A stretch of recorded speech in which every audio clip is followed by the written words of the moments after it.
On the evening of April 5, 1815, soldiers on the island of Java grabbed their muskets, formed up in the dark, and marched toward the coast because they could hear cannon fire coming from somewhere out at sea. A naval battle, they assumed. An enemy fleet, maybe, slipping through the strait under cover of night. At another post a few hundred miles away, a British officer ordered boats launched and rowed out into the black water to search for a ship in distress, because the booming sounded exactly like a vessel firing its guns in panic, again and again, asking for help. There was no fleet. There was no battle. There was no sinking ship. The sound those men heard was a mountain on a small island called Tambora, more than 800 miles away, beginning to tear itself apart. And here is the part that should make the hair stand up on your arms. That night of April 5 was not the eruption. That was the mountain clearing its throat. The real event was still 5 days away, and when it came, it would kill more people than any volcanic eruption in recorded human history, blot out the sun across half the planet, freeze July in New England, starve villages in China, paint the skies of Europe the color of dried blood, and quietly rewrite the future in ways that still touch your life right now today. In things you would never connect to a volcano you have probably never heard named out loud. The mountain was Tambora. Before April 1815, it stood roughly 14,000 feet tall on the Sanger Peninsula, a green cone jutting up over the Flores Sea, tall enough to be a landmark for sailors, important enough to anchor its own little kingdom. People lived on its slopes and at its feet. They grew rice and they raised horses and they spoke a language all their own, a language so distinct that linguists who studied the few words ever written down believe it was unrelated to almost every other tongue in the region. Possibly a last surviving fragment of a people who had been on those islands for thousands of years. Roughly 10,000 human beings lived in the shadow of that mountain and in the small states around it. Keep that number in your head, because almost none of them survive this story. And the reason almost none of them survive is one of the most terrifying few hours in the history of the planet. For 3 years before 1815, Tambora had been restless. There were small tremors. There was a dark cloud that sometimes hung over the summit. The people who lived there had no framework for what this meant, because as far as anyone knew, the mountain was just a mountain. It had not erupted in living memory, not in their grandparents' memory, not in any memory that existed. Geologists now think it had been silent for around 5,000 years, quietly filling up underneath with magma, pressurizing like a sealed bottle left too long in the sun. And on the evening of April 5, that bottle cracked. Ash rose into the sky. The distant booms rolled across the water and confused soldiers hundreds of miles away. Fine gray powder began drifting down on nearby islands. For the next several days, the activity tapered off a little, enough that some people relaxed, enough that the British administrators on Java made a note of the strange sounds and moved on with their business. That relaxation was a trap. Underneath the mountain, the pressure had not eased. It had simply found the weak point it needed. Then came the night of April 10. Around 7 in the evening, Tambora detonated. Not erupted, the way we picture a volcano with a polite orange glow at the top. Detonated. An eyewitness account, recorded later by a British lieutenant from the ruler of a nearby village who somehow lived through it, described 3 distinct columns of fire shooting up from the summit, rising and merging into a single roaring pillar of flame that turned the whole mountain into a torch visible for 100 miles. The man said the entire mountain seemed to be flowing downward in streams of liquid fire. Then the wind came, a wind so violent it tore the largest trees up by their roots and threw them into the air. It picked up horses, cattle, people, and hurled them. It ripped the roofs off houses and then ripped the houses off the ground. This was not metaphor and it was not exaggeration. What that man was describing, in the only words he had, was the leading edge of a pyroclastic flow, a ground-hugging avalanche of superheated gas and ash and rock that comes off a collapsing eruption column at speeds that can exceed 100 miles an hour and temperatures that can pass 1,000 degrees. It does not give you time to run. It does not give you time to finish a sentence. It reaches you, and then there is no more you. The village where that man lived was called Sanger, and it sat far enough from the summit that most of its people, including the ruler telling the story, survived the first night, though many were badly burned and the village itself was flattened. The villages closer in did not get even that. The two main settlements on the mountain's flanks, Tambora and Pekat, ceased to exist.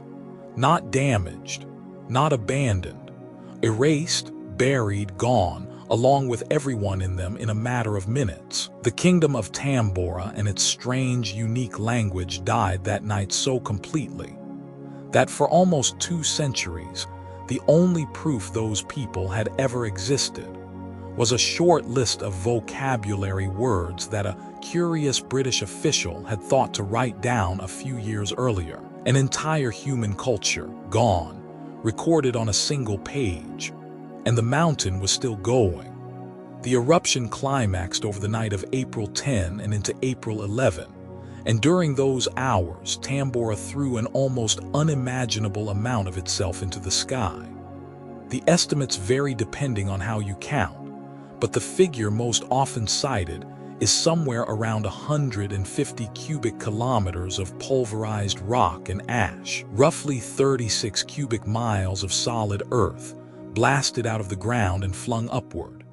The eruption column punched through the lower atmosphere and kept going, reaching an altitude now estimated at around 43 kilometers, which is something close to 28 miles straight up, deep into the stratosphere, far above where weather happens, far above where airliners cruise today. To put it plainly, the mountain reached up and put a hole in the sky. When it was over, Tambora was no longer 14,000 feet tall. The top of the mountain had not blown off so much as collapsed inward, because once you empty out the magma chamber underneath, there is nothing left to hold the summit up, and it falls into the void it created. What remained was a caldera, a vast circular pit roughly 4 miles across and over half a mile deep, where the peak used to be. The mountain had lost nearly a mile of its own height in a single night. There are not many events in human history where you can point to a date and say, on that day, a mountain ceased to be the height it had been for thousands of years. This is one of them, but the people who lived nearby were not thinking about geology. They were dying. And here is where it gets stranger and darker, because the eruption itself, the fire and the wind and the collapse, killed perhaps 10,000 people directly, and that was just the opening act of the dying. The far larger horror was slower and quieter, and came in the weeks and months after the mountain went silent. Picture the aftermath. The eruption sent a tsunami racing out across the surrounding seas, waves of up to 13 feet that swept over coastal villages on Sumbawa and the neighboring islands, drowning people who had run to the shore to escape the ash. It rained pumice, light frothy volcanic rock, so much of it that ships at sea days later found themselves plowing through floating rafts of the stuff miles across. The ocean turned into a clogged gray field you could almost have walked on. Ash fell so thickly and over such a wide area that on islands hundreds of miles from Tambora, the sky went completely black for 1, 2, even 3 days. Not dim, black. Midnight at noon, total darkness, the kind where you cannot see your own hand, with ash sifting down out of the dark like dirty snow and piling up on roofs until the roofs caved in under the weight. People hundreds of miles away genuinely believed the world was ending, and you have to understand that from where they stood, with the sun gone and the air full of choking dust and the ground trembling, that was an entirely reasonable conclusion. When the ash finally stopped and the sky cleared, the survivors found that their world was ruined in a way that does not heal in a season. The ash that had blanketed the land was not soil. It smothered the rice paddies. It poisoned the water. It killed the crops in the field and the seed that would have grown next year's crops. And it killed the grass that fed the livestock. And so the animals died. And then the people who depended on the animals and the rice began to die too, of starvation and of the diseases that follow starvation when bodies are weak and water is filthy, and the dead cannot be properly buried. This is the part that does not make it into the dramatic paintings. The eruption was a single terrible night. The famine that followed went on for months across Sumbawa and the island of Lombok next door. And it is the famine, not the fire, that accounts for most of the dead.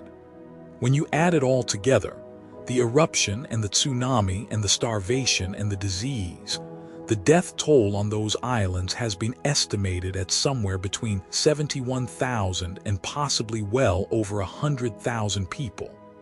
The lower figure of around 71,000, calculated by the volcanologist Clive Oppenheimer in a careful 2003 study, is the one scholars tend to treat as conservative and defensible.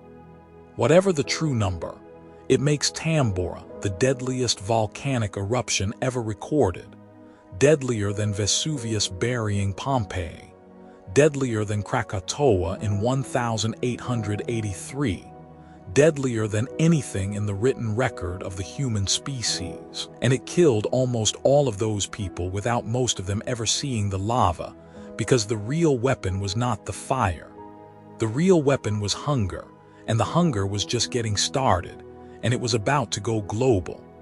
The man who gave us the closest thing to an eyewitness account was a British lieutenant named Owen Phillips. In the weeks after the eruption, Sir Thomas Stamford Raffles, the British Lieutenant Governor of Java, the same Raffles who would later found Singapore, sent Phillips to Sumbawa with a shipment of rice to try to relieve the starving and to find out what in the world had happened. What Phillips found stayed with him. He described riding through a landscape of corpses along the roads, of villages emptied by death and abandonment, of survivors so reduced by hunger that they had been selling their own children to passing ships for a few baskets of rice, just to keep the rest of the family alive a little longer. He recorded the account of the ruler of Sangir, the 3 columns of flame, the wind that threw cattle into the sky, and he wrote it all down in a report that Raffles later published, which is a large part of the reason we know any of it at all. Without a handful of British administrators who happened to be curious and literate, and within range of a catastrophe in a remote corner of the Dutch East Indies that Britain was temporarily occupying, this entire event might have passed almost unrecorded, a tragedy known only to the people it destroyed, and then forgotten when they were gone. And for a long time, the buried villages on the mountain were exactly that, forgotten, a rumor, a legend of a lost kingdom under the ash. Until 2004. That year, a volcanologist named Harold Sigurdsson from the University of Rhode Island led an expedition to Tambora to look for the lost settlements, guided by the historical accounts and by gullies where erosion had cut down through the volcanic deposits.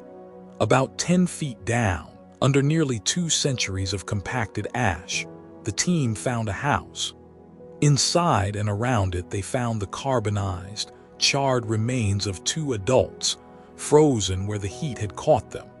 They found bronze bowls, ceramics, iron tools, the ordinary objects of an ordinary domestic life, all of it sealed under the pyroclastic flow exactly as it had been on the night of April 10, 1815. The press, reasonably, called it the Pompeii of the East, a whole community flash preserved at the instant of its death. The melted glass found at the site suggested temperatures of several hundred degrees. Those two people did not drown and did not slowly starve. They were standing in or near their home when the burning cloud came down off the mountain, and then they were part of the ground for the next 189 years, waiting for someone to dig them out and remember that they had been alive. So that is the eruption. Tens of thousands dead, a kingdom and a language erased, a mountain a mile shorter, a Pompeii sealed in the ash. You could stop there, and it would already be one of the great catastrophes in the human record. But the truly remarkable, almost unbelievable thing about Tambora is that, for most of the rest of the world, the worst of it had not even begun, and would not arrive for more than a year. Because while the survivors on Tambora were burying their dead, something invisible was happening high above all their heads. Something that would reach across the entire planet and put its cold hand on the throats of people who would live and die, never knowing that a mountain in the floor is sea, was the reason their children went hungry. To understand how a volcano in Indonesia froze a farm in Vermont, you have to follow the part of the eruption that nobody on the ground could see. Here is the thing that turns a regional disaster into a planetary one. And it is not the ash. The ash, as terrifying as it is heavy. It falls back down, mostly within a few hundred miles, within days or weeks. What matters for the rest of the world is a gas, and specifically a gas you cannot see and would not notice, and which seems, on paper, almost harmless. Sulfur dioxide. When Tambora erupted, it did not just throw rock into the sky. It injected something on the order of tens of millions of tons of sulfur dioxide, gas straight up past the weather, into the stratosphere, that high, stable, dry layer of the atmosphere where there is no rain to wash anything out and no clouds to capture it and bring it down. And once sulfur dioxide gets up there, it does something quietly catastrophic. It reacts with water vapor and forms tiny droplets of sulfuric acid, a fine haze of microscopic particles called aerosols, each one far too small to see, each one a perfect little mirror. That is the whole mechanism. That is how a mountain freezes a continent. Those countless billions of microscopic sulfuric acid mirrors, floating 20 miles up where nothing can wash them away, do exactly what a mirror does.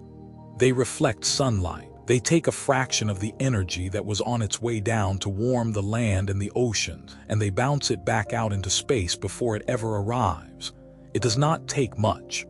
A small percentage of the incoming sunlight, turned away at the top of the sky, is enough to drop the average temperature of the entire planet.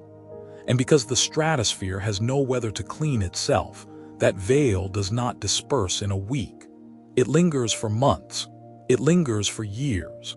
The winds up there spread it. Over the weeks and months after April 1815, the aerosol haze from Tambora drifted out from Indonesia and wrapped itself around the whole Earth, first across the tropics, then reaching up into both hemispheres, until the planet was wearing a thin, almost invisible sulfuric sunshade that no one had asked for and no one could remove.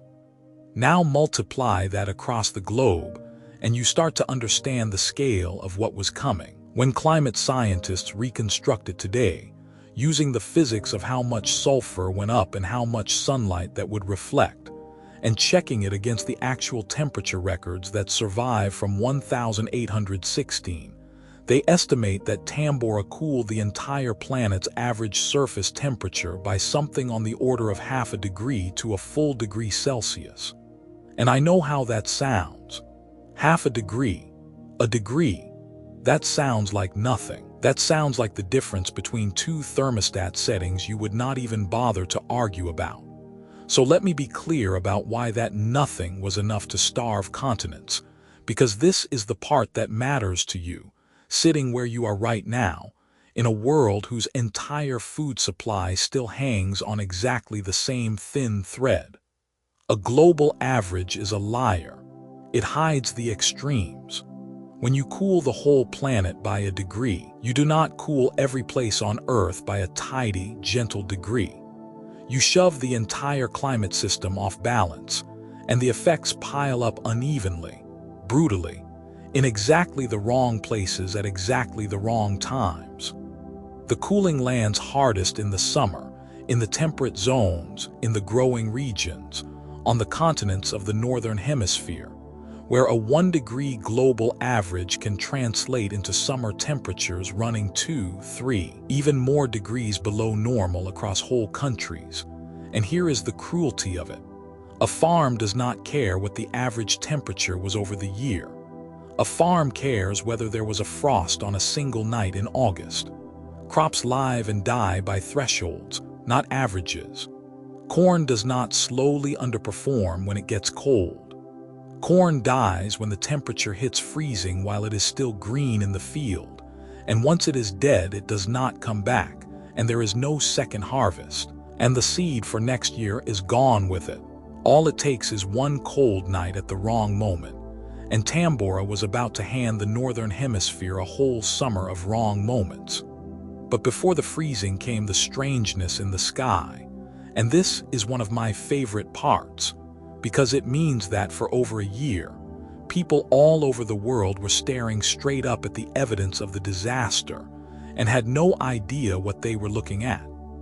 They just thought the sunsets had gotten beautiful and a little bit sinister. Those aerosols up in the stratosphere do not only reflect sunlight away, they also scatter the light that does get through, and they scatter it in a way that drains the blue and the cool tones and leaves the long red and orange wavelengths, especially at dawn and at dusk, when the sunlight is slicing through the atmosphere at a low angle and passing through the maximum amount of that volcanic haze.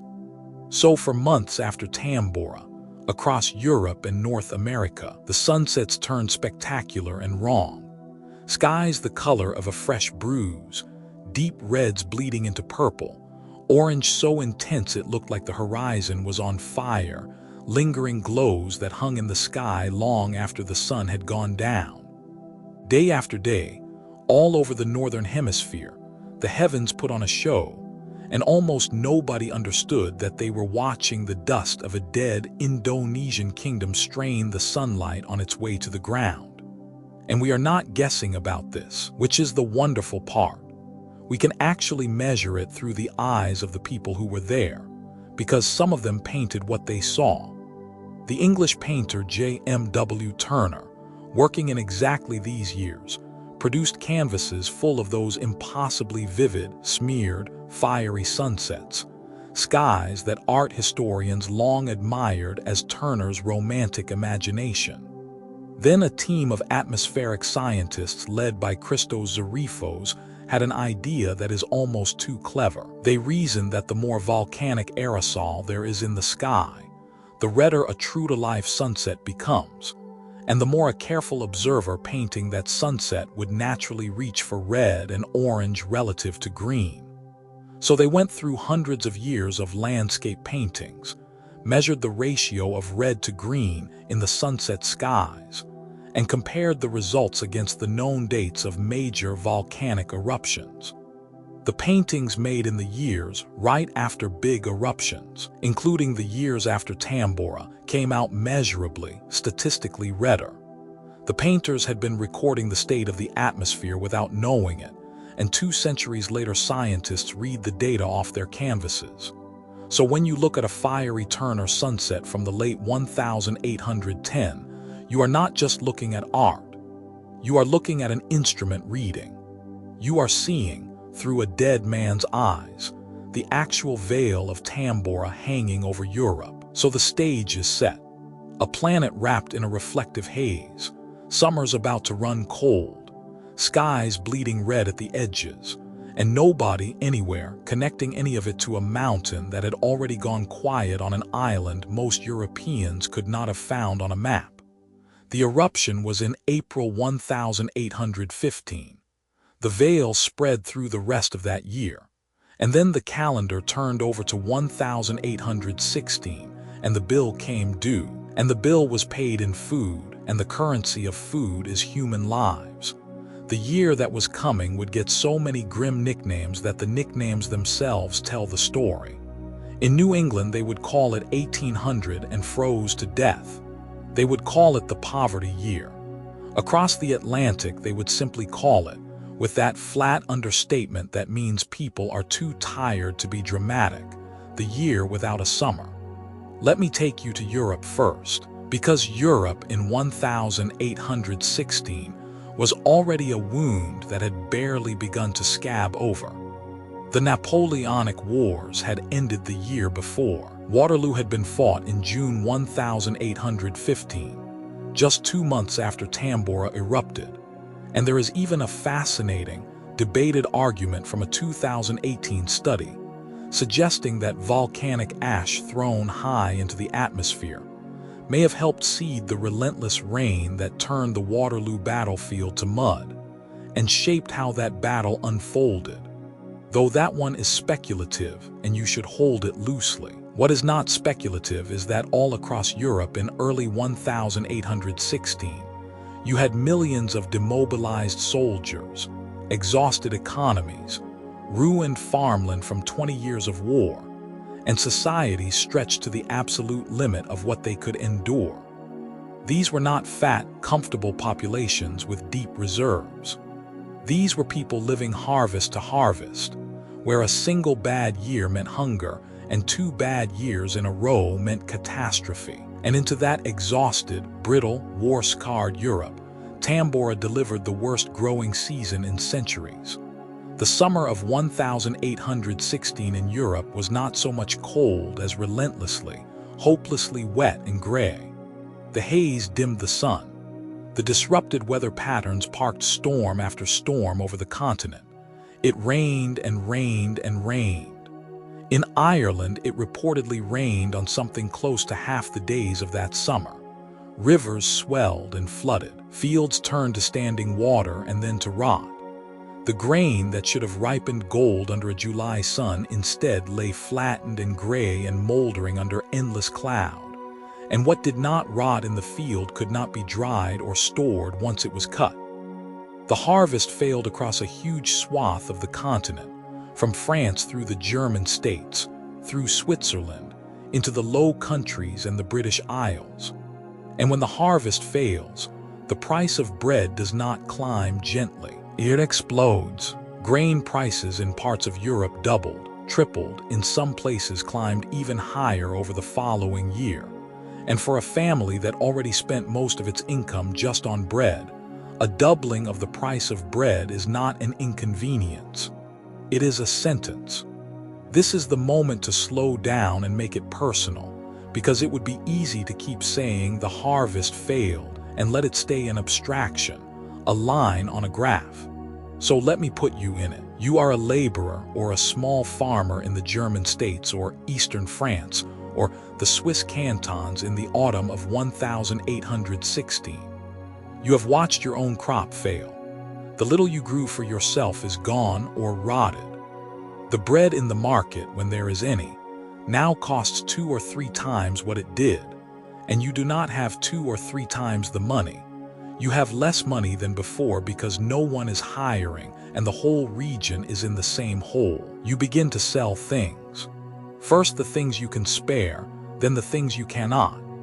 People sold their tools, their furniture, their clothing, their livestock, the last few things that stood between them and total destitution. And in selling the tools and the seed and the animals, they destroyed their own ability to recover the next year, which is exactly how a single bad season turns into a multi-year spiral.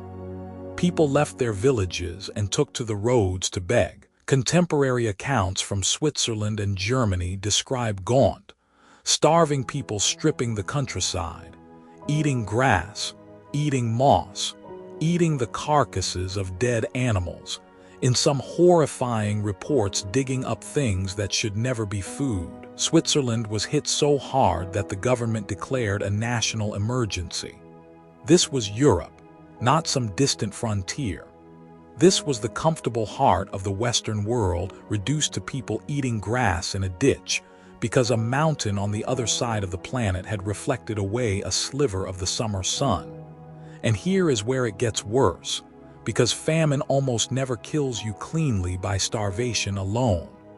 Famine softens you up, and then disease finishes the job. Hunger weakens immune systems, and starving people on the move, crowded into towns and poorhouses, and along the roads in their search for food, dirty and exhausted and packed together, are the perfect engine for an epidemic.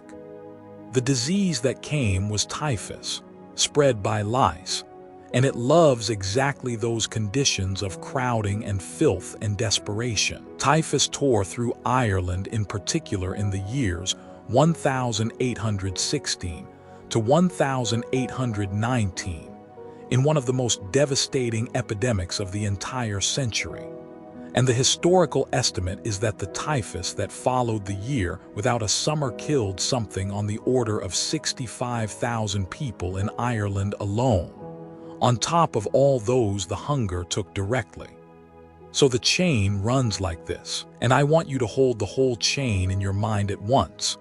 A volcano in Indonesia, a veil of sulfur in the stratosphere, a cold, wet summer in Ireland, a failed potato and grain harvest, mass hunger, people crowding together in desperation, and then a louse-borne fever sweeping through the weakened bodies and killing tens of thousands.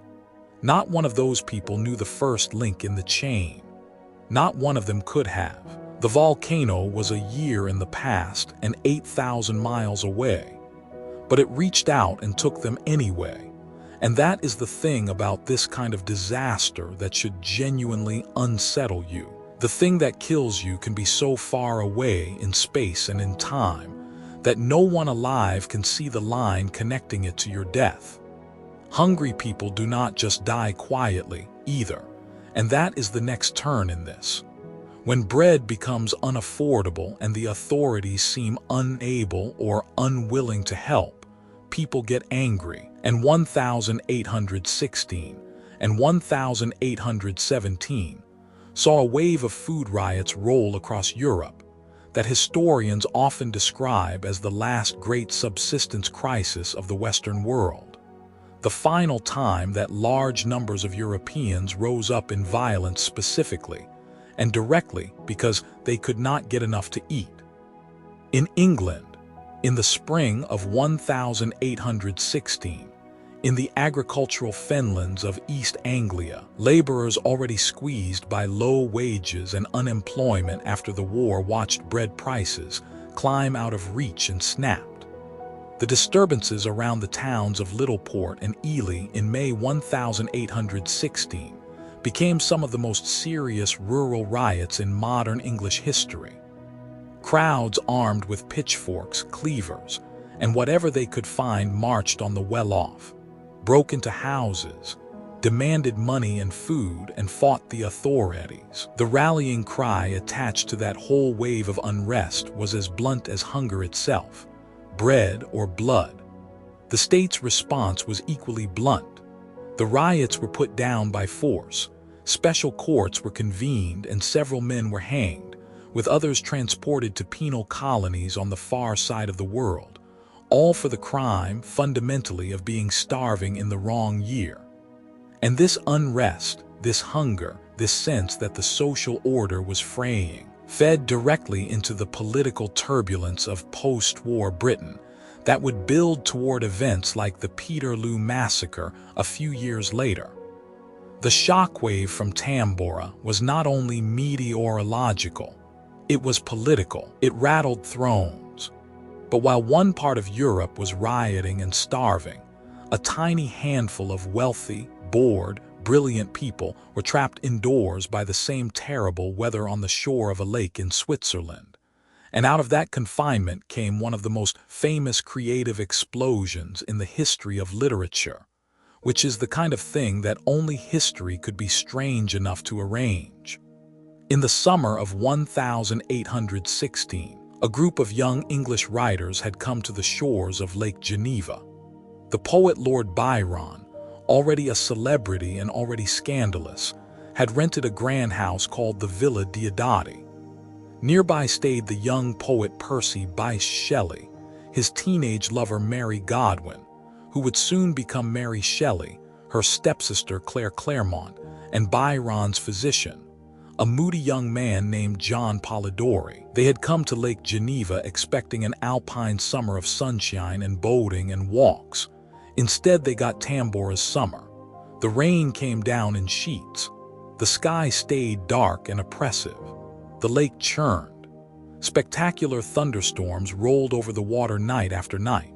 They were stuck inside the Villa Diodati for days at a time, a house full of restless, competitive, imaginative young people with nowhere to go and nothing to do but talk and read and watch the storms. And so, by firelight with the rain hammering the windows, they read German ghost stories aloud to each other, and Byron, half in jest, threw down a challenge. Each of them should try to write a ghost story of their own. Most of them started something and abandoned it.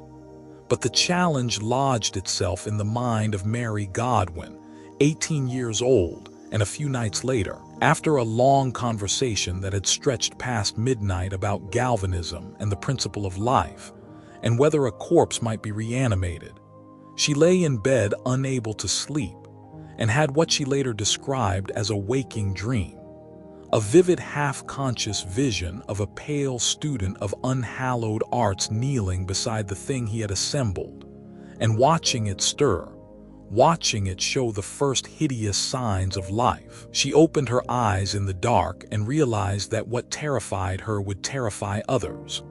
That waking dream, born in a cold, dark summer that a volcano had stolen, became the novel Frankenstein, or the modern Prometheus, published in 1818, the book that essentially invented science fiction as we know it, and gave the modern world one of its most enduring myths about creation, ambition, and the monsters we make. And it does not stop there, because John Polidori, the moody physician, took a fragment Byron had abandoned and turned it into a short story called The Vampire, published in 1819, which recast the vampire from a shambling peasant horror into a seductive, aristocratic predator, the direct ancestor of Dracula and of every brooding, glamorous vampire that has haunted fiction and film ever since. Two of the foundational monsters of Western culture, Frankenstein's creature and the modern vampire, were both conceived in the same handful of rainy nights, in the same gloomy borrowed villa, during the same volcanic summer, by people who never knew that the reason they were stuck indoors was a mountain in the Dutch East Indies. And Byron himself, sitting in that same darkness, wrote something even more directly haunted by the weather of 1816.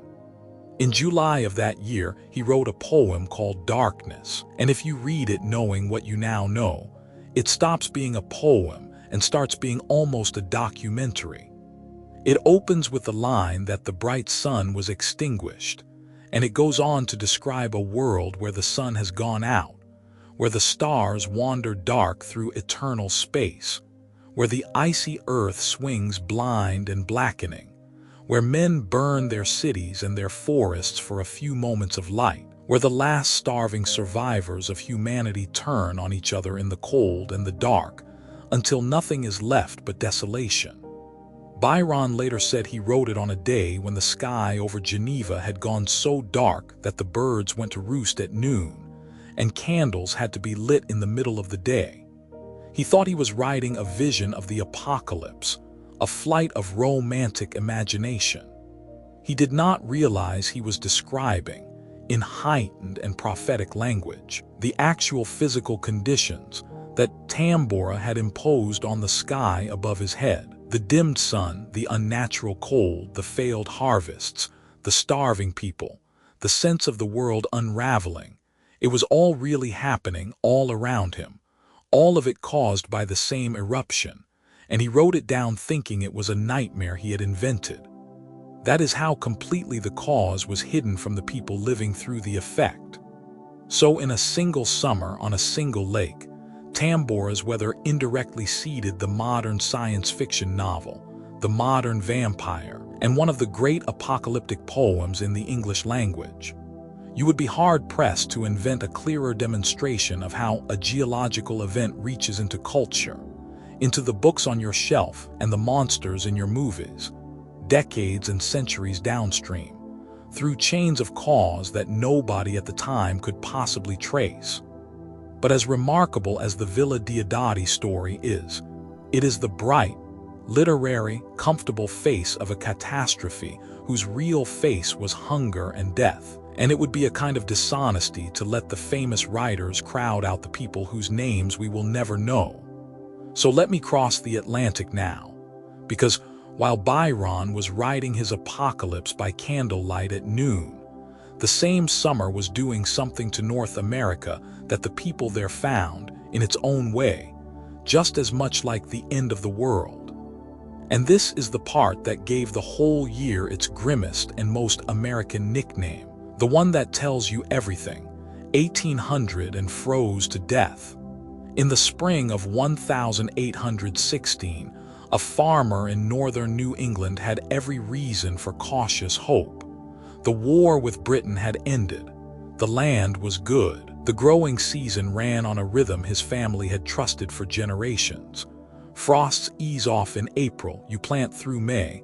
Summer warms the soil, corn and beans and squash climb through June and July, and you harvest in the golden weeks of autumn with enough to feed your family and your animals through the long winter.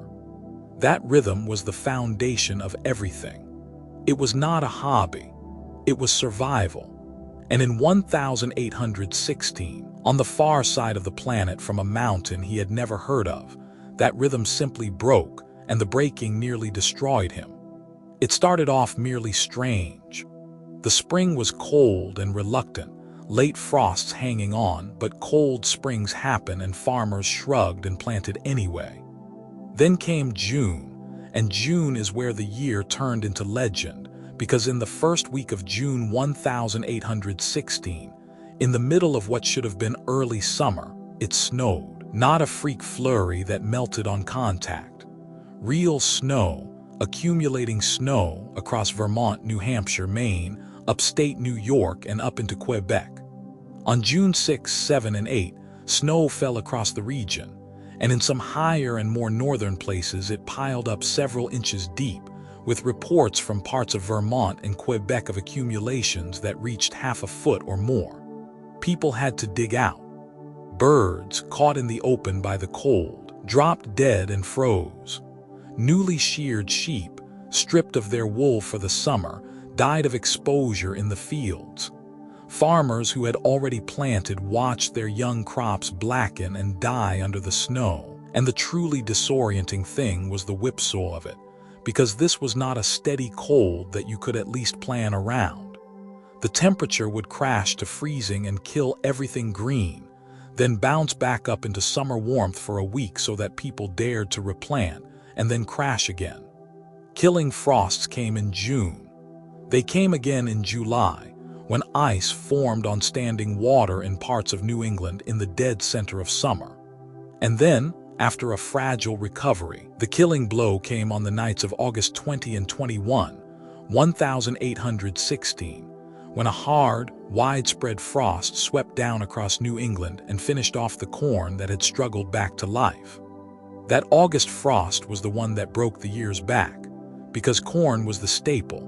Corn was the main food crop and the main animal feed, and corn is exquisitely vulnerable to cold. A single freezing night with the corn still green in the field kills it, and once it is killed, it cannot be replanted that late. And so, across enormous areas of the northeastern United States and eastern Canada, the corn crop of 1816 simply failed. It did not underperform. It died. Now follow what that means on the ground, because this is the personal stakes again, the why should you care, made concrete in a single family's terror. The corn is dead. The hay is short and poor because the cold and wet hurt the grass too. That means there is not enough food for the family to eat through the coming winter, and there is not enough feed to keep the animals alive. So the farmer faces an impossible arithmetic. He cannot feed both his family and his livestock through the winter on what little he has. The animals he has spent years building up, the oxen and the cattle and the sheep that are his wealth and his labor and his future, he now has to either watch starve or slaughter early and sell into a market flooded with every other desperate farmer doing the exact same thing, which crashes the price so that the animals he sells in panic bring almost nothing. Prices for what little food there was went the other way and soared. The whole structure of a self-sufficient farm built over a lifetime could be wiped out in one frozen summer. Families that had been comfortable found themselves genuinely facing hunger. People scavenged. They ate the few things that survived the cold, foraged wild plants, lived on what they could.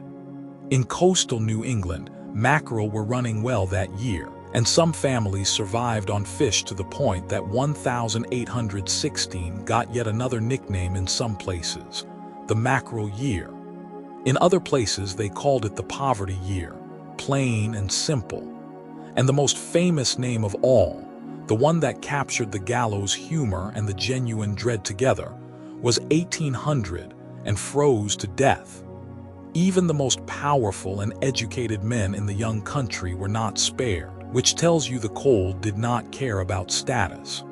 At Monticello in Virginia, Thomas Jefferson, the former president, was trying in his retirement to run his plantation and was already sliding into the deep personal debt that would shadow the end of his life. The summer of 1816 ruined his crops too. His corn failed. He wrote about the calamitous, unprecedented cold and the destroyed harvest, and the financial blow of that terrible year deepened the money troubles that would eventually force the sale of his property and his enslaved people after his death. If Tambora could reach into Monticello and help break the finances of a founding father, you can imagine what it did to a tenant farmer in the hills of Vermont with no cushion at all. And here is the next turn, the consequence that reshaped a nation. Because a frozen summer does not only kill crops, it kills faith in a place. For thousands of New England farm families, 1816 was the final argument in a debate they had already half been having with themselves. The soil of northern New England was thin and rocky and hard to begin with. The winters were brutal, and now the summers themselves had betrayed them.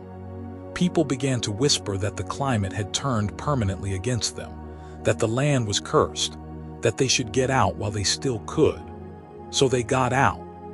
In the years right after 1816, an enormous wave of migration rolled westward out of New England and out of the played-out farms of the Northeast, families packing what they could into wagons and walking toward the supposedly warmer, richer, more forgiving country of the Ohio Valley and beyond, into Ohio, Indiana, Illinois, and the western reaches of New York State.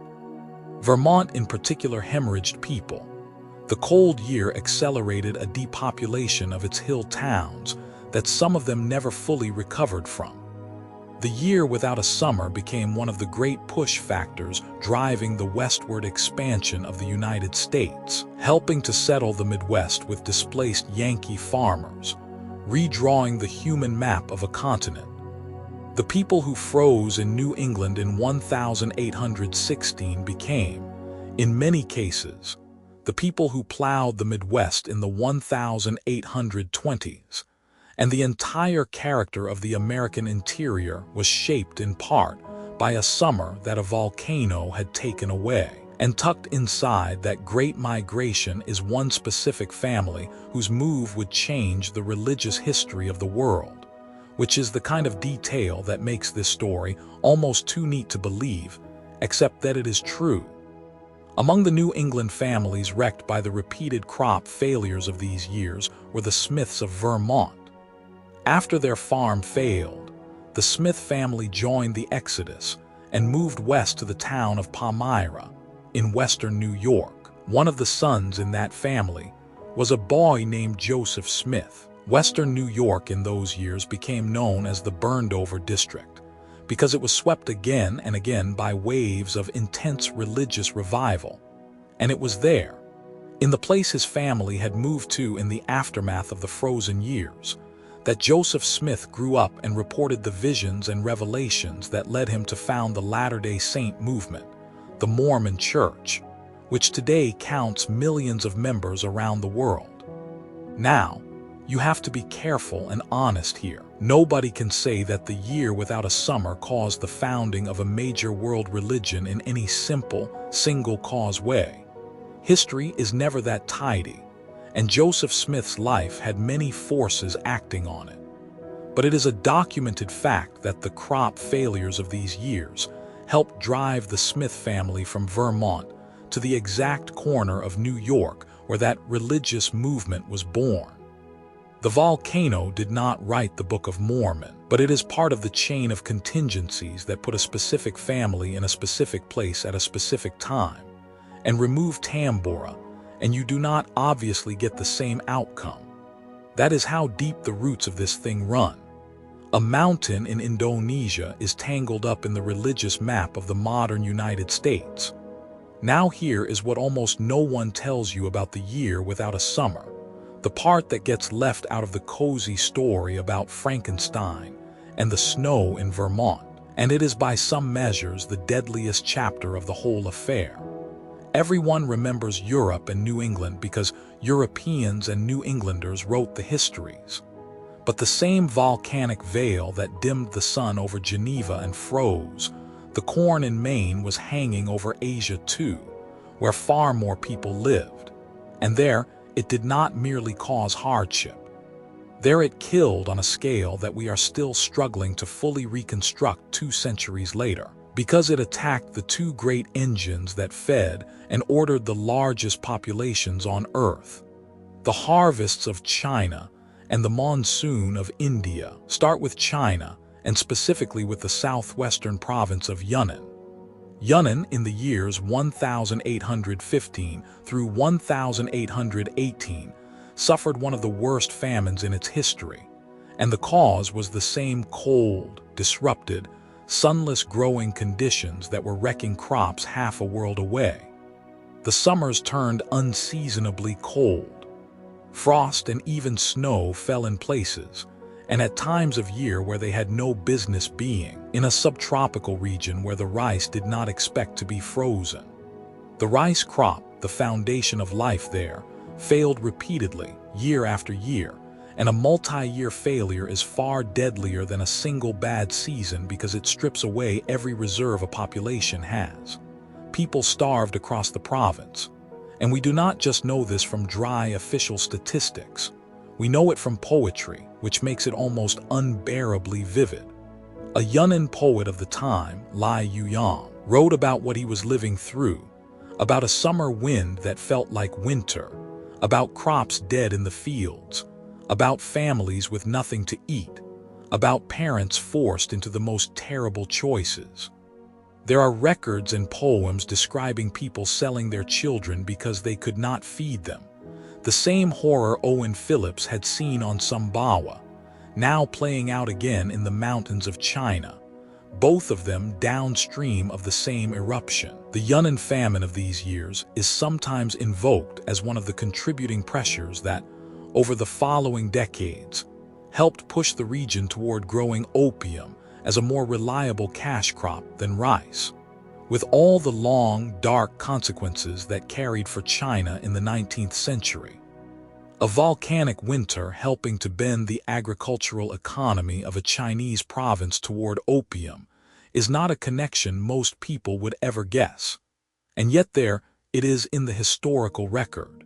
And it was not only the cold and the failed rice. The same disruption of the climate system that brought drought and frost to some regions brought catastrophic flooding to others. The monsoon and the great river systems of Asia run on a delicate seasonal clockwork, and Tambora jammed the clock. In the years around 1816, the Yangtze River Valley in China suffered severe and deadly flooding, the kind that drowns fields and villages and people. Because when you throw a global cooling event into the atmosphere, you do not just turn the temperature down, you scramble the entire pattern of where the rain falls and when, so that one region bakes and freezes while the next region drowns. The same root cause, the aerosol veil disrupting the heat engine that drives the weather, expressed itself as cold and frost in Yunnan and as flood in the Yangtze Basin, and both of them killed. But the single most consequential thing that happened in Asia in the wake of Tambora may be something whose death toll did not stop in 1818 or 1820, but kept climbing for the rest of the century, and arguably reaches into your world even now, and it begins with the monsoon over the Indian subcontinent.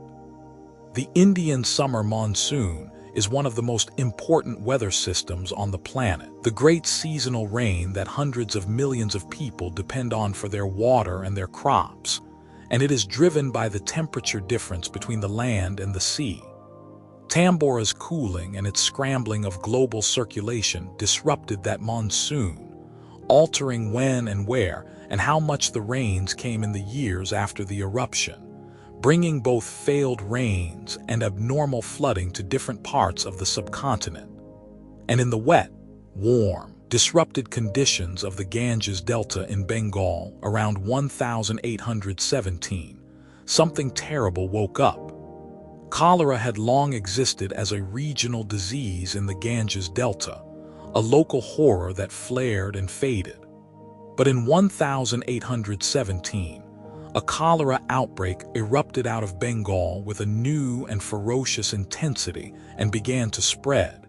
And it did not stop at the usual boundaries. It marched out of India along trade routes and military routes and pilgrimage routes, across South Asia, into Southeast Asia, into the Middle East, reaching as far as East Africa and the edges of Europe over the following years.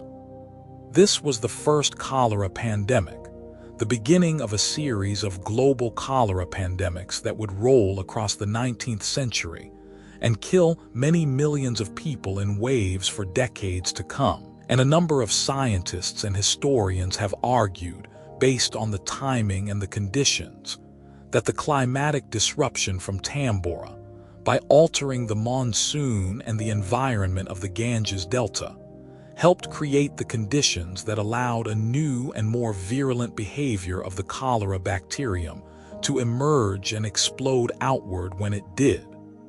I want to be careful and precise here, because this is a hypothesis about a complex biological event and not a proven mechanical certainty, in the way the frost in Vermont was.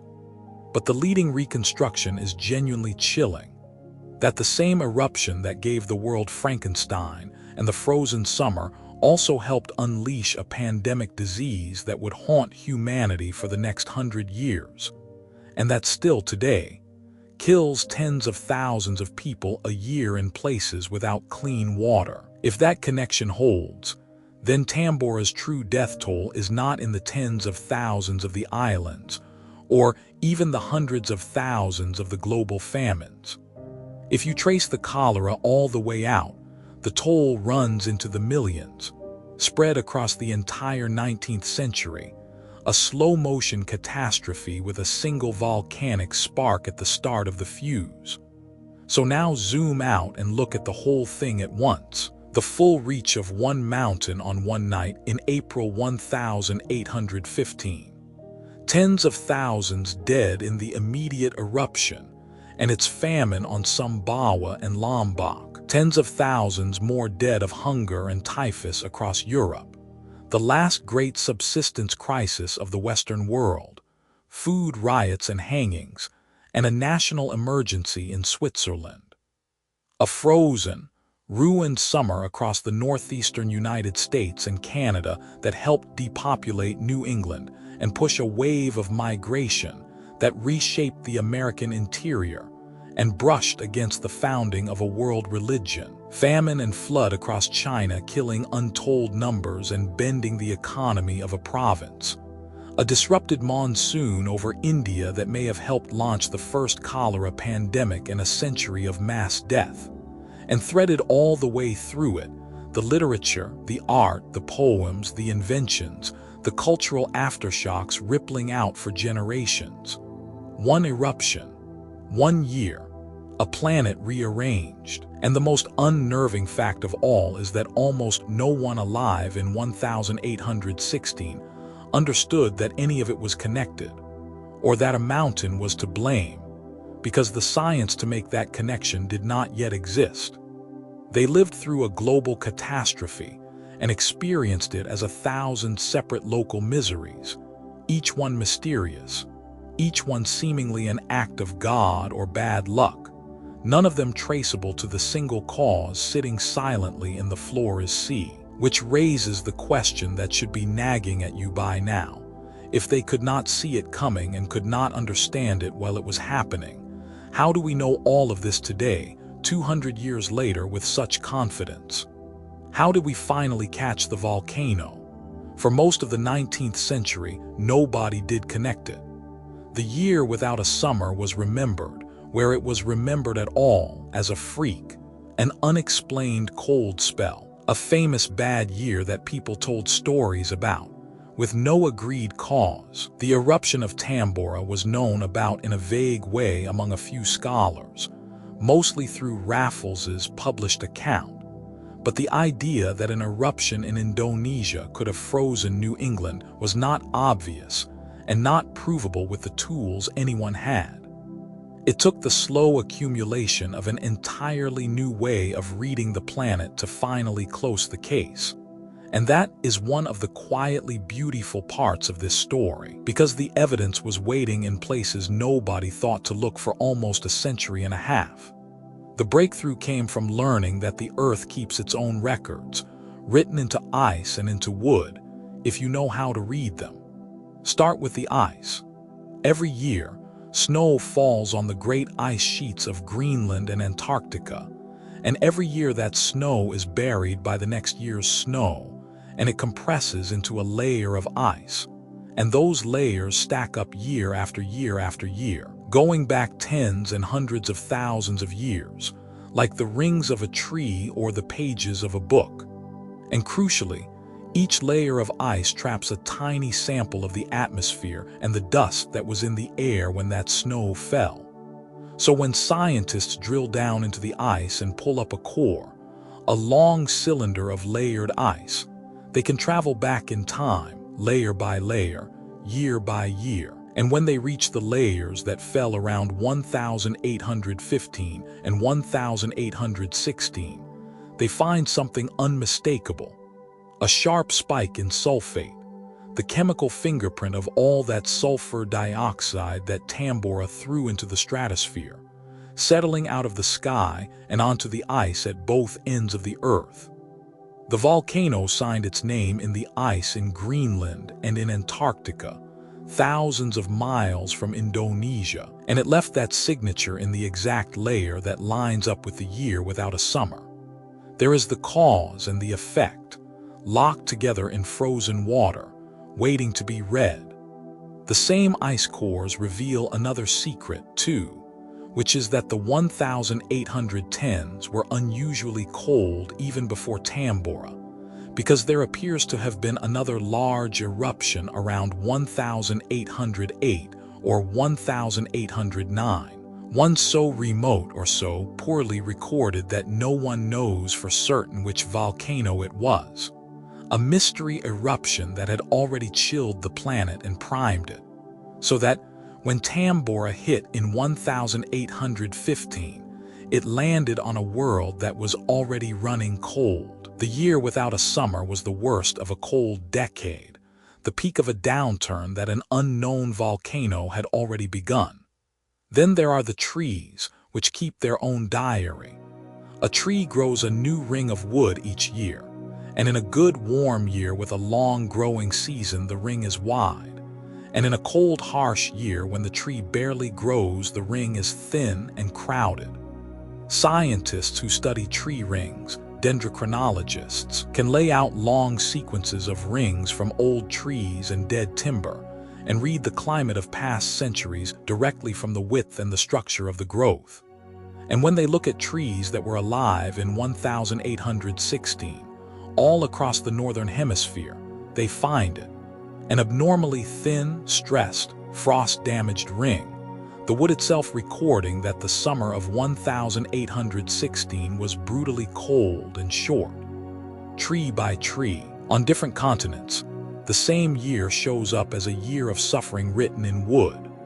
Put the ice cores and the tree rings and the surviving human weather records and the harvest accounts and the grain prices all together.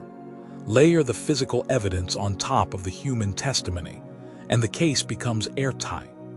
We can now say with real confidence not only that Tambora caused the year without a summer, but roughly how much it cooled the planet, how the cooling was distributed, and how it cascaded into famine.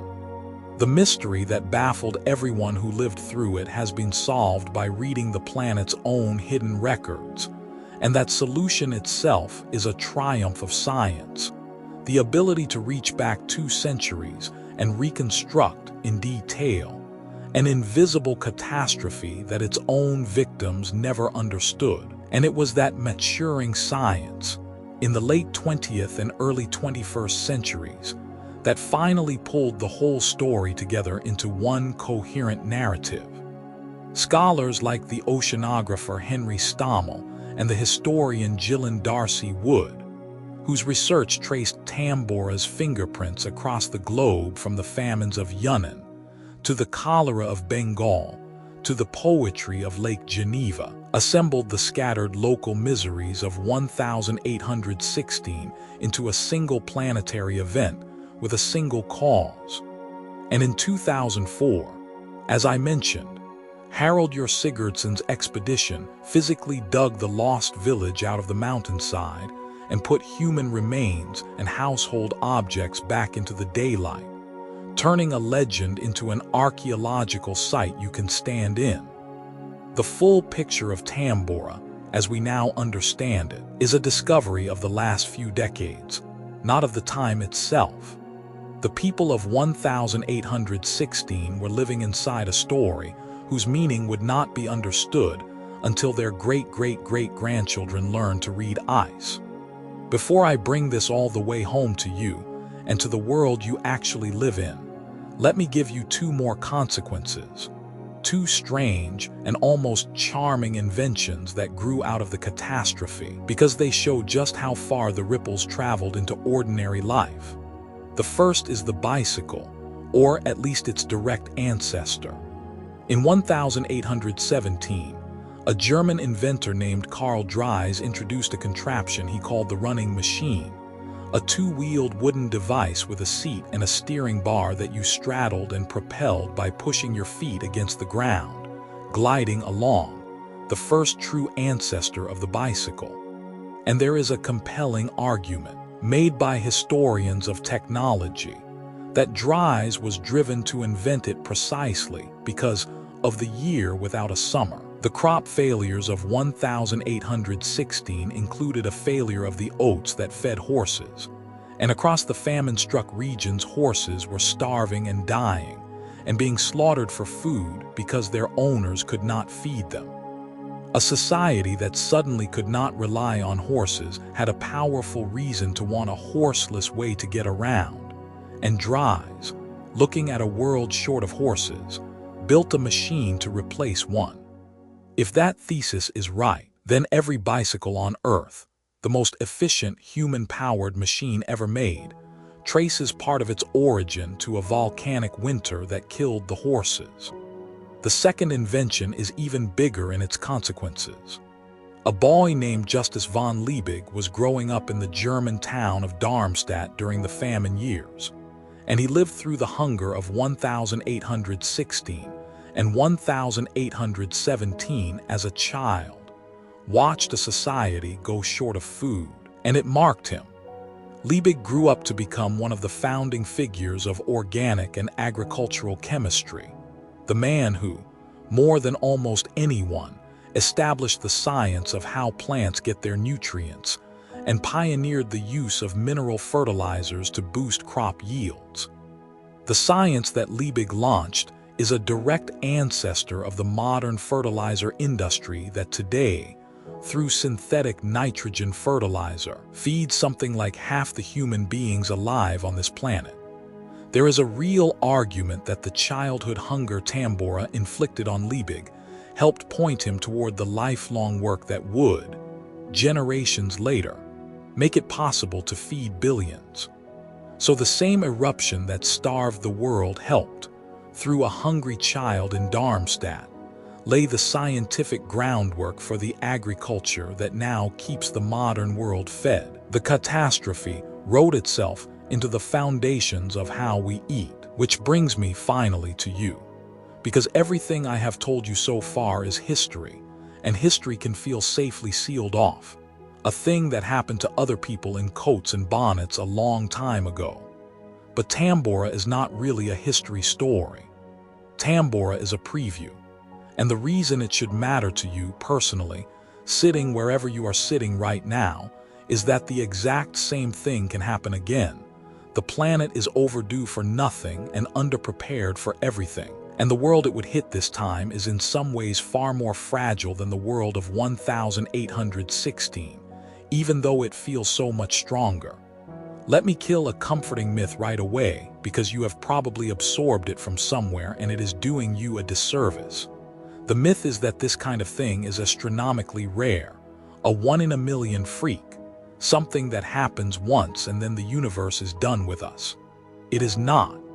Eruptions on the scale of Tambora, what volcanologists classify as magnitude 7 events, the level that can throw enough sulfur into the stratosphere to derange the climate of the whole planet, are rare on a human timescale but common on a historical one. They happen, on average, on the order of once or twice every 1,000 to 2,000 years. Tambora in 1815 was the last one. But it was not even the last one in that particular corner of Indonesia, because back in the year 1257, a volcano called Samalas, part of the Rinjani complex on the island of Lombok, the very island right next to Sumbawa, erupted with even more force than Tambora, a colossal eruption that scientists only definitively traced to that source in 2013, after spending years puzzling over an enormous sulfate spike in the ice cores from the 13th century. That medieval eruption, too, appears to have cooled the planet and contributed to famine and hardship, recorded in chronicles of the time as years of cold, failed harvests, and death, though again the people who suffered it had no idea what had caused it. So within one small region of one country, the planet has had 2 of these climate-altering monsters in the last 800 years. This is not a freak. This is a recurring feature of living on a geologically active planet. In 2021, 2 researchers, Lara Manny and Mike Cassidy, published a piece in the journal Nature making exactly this point and arguing that the world is dangerously complacent about it. Their estimate, based on the geological record of how often these large eruptions occur, was that there is roughly a 1 in 6 chance of a magnitude 7 eruption, a true Tambora scale event, happening this century. 1 in 6. That is the roll of a single die. That is not a remote, sci-fi asteroid from deep space level of risk.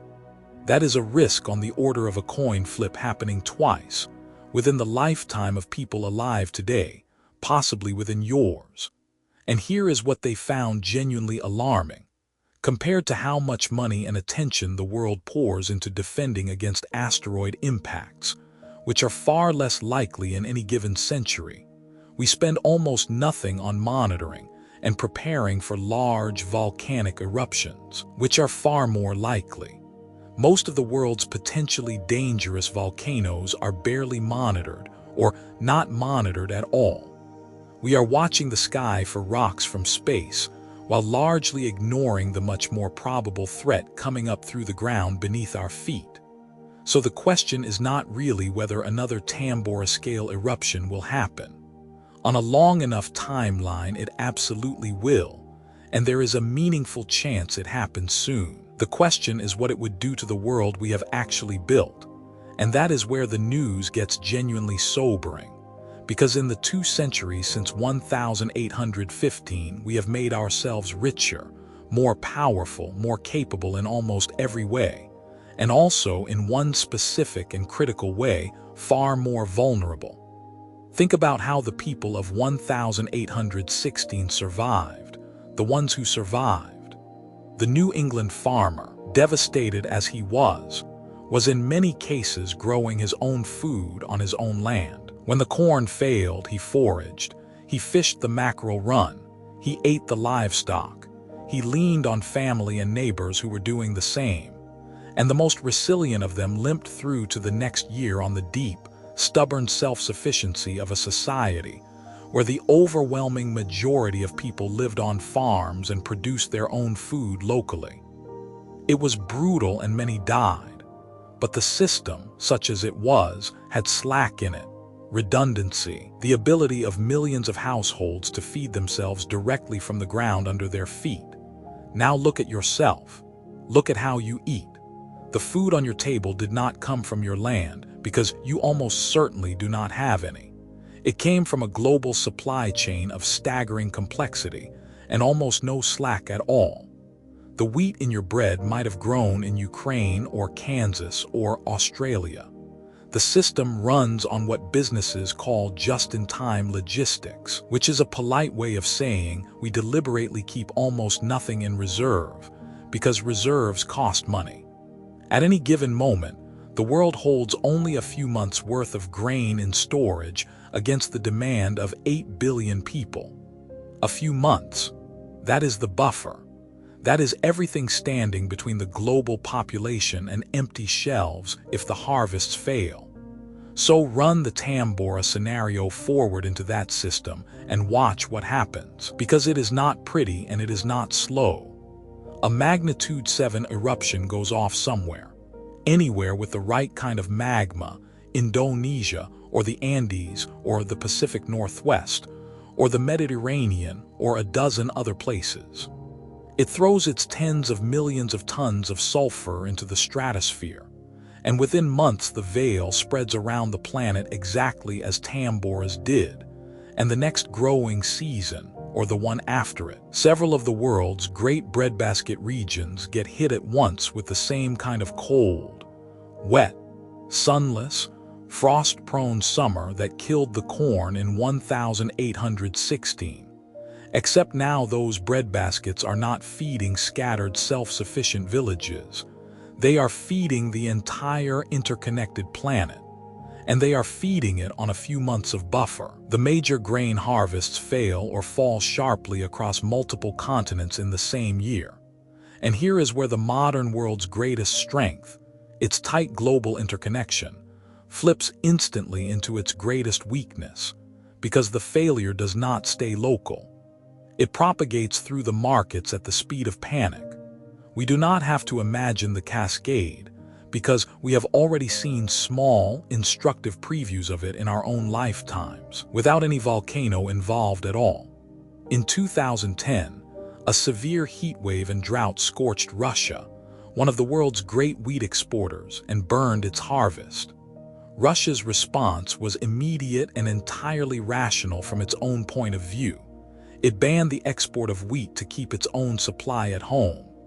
But when a major exporter slams that door, the grain that the rest of the world was counting on simply vanishes from the market, and prices spike everywhere at once. Global food prices climbed through late 2010 and into 2011, and in countries where ordinary families already spent a huge fraction of their income just on bread, that price spike was not an abstraction.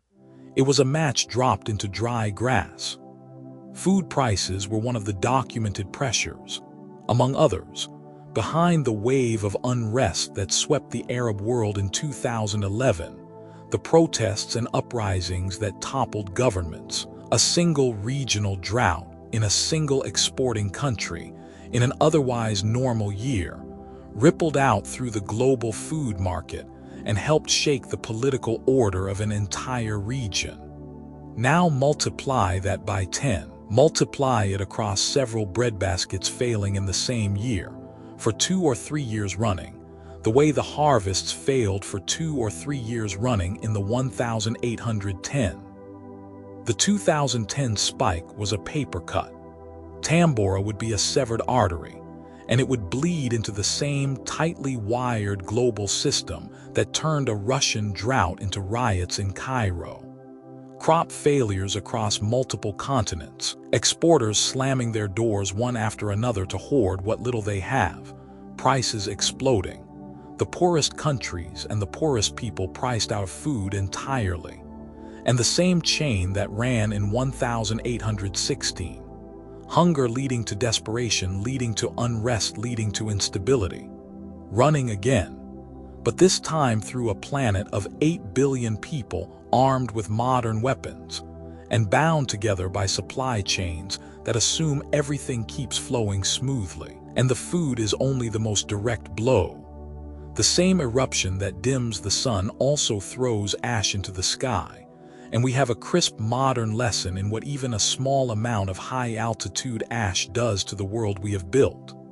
In 2010, a relatively minor Icelandic volcano with a name most people gave up trying to pronounce, Eyjafjallajökull, erupted and lofted an ash cloud over Europe. It was nothing on the scale of Tambora, not remotely, just a modest eruption in the wrong place. And it shut down European airspace for days because volcanic ash is abrasive glass and rock that can choke and stall a jet engine in midair, and no airline and no regulator was willing to gamble. Something like 100,000 flights were canceled. Millions of travelers were stranded. Global supply chains that depend on air freight seized up. Businesses lost billions. That was a small eruption briefly over one continent. A Tambora-scale event would put far more ash into the atmosphere over a far wider area for far longer. And our entire civilization now runs on the assumption that aircraft can fly, and that goods and people and components can move across the planet on a reliable schedule. We have woven ourselves into a single fragile global organism, and we have done it on the assumption that the sky stays clear and the harvests come in on time, which is precisely the assumption that a magnitude 7 eruption exists to violate. If you want to know what the cooling itself would feel like and look like, we have a measured modern benchmark for that too, a real instrumented dress rehearsal. In 1991, Mount Pinatubo in the Philippines erupted, a much smaller event than Tambora, but the second largest of the 20th century, and it put around 20 million tons of sulfur dioxide into the stratosphere. Scientists watched in real time.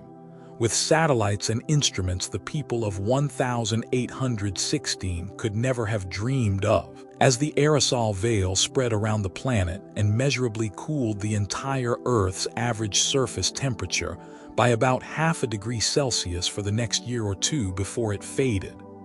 Pinatubo proved the whole mechanism beyond any doubt, live, in front of modern instruments.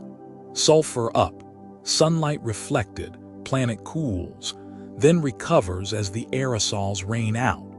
And Pinatubo was a fraction of Tambora. So when scientists model what a full Tambora-scale eruption would do to today's climate, they are not speculating wildly. They are scaling up a process they have already watched happen. The numbers point to a deeper, longer cooling, a worse and more widespread series of failed growing seasons, hitting a food system with almost no margin and a population larger than has ever existed. There is one more turn here that I find genuinely haunting, a place where the history loops back around and touches the cutting edge of what humans are now seriously proposing to do on purpose. Faced with the threat of global warming, Some scientists and engineers are studying a controversial idea called solar geoengineering, or stratospheric aerosol injection. And when you read the actual proposals, what they describe is this: deliberately spraying sulfur particles into the stratosphere to reflect away a fraction of the sunlight and cool the planet, to counteract greenhouse warming.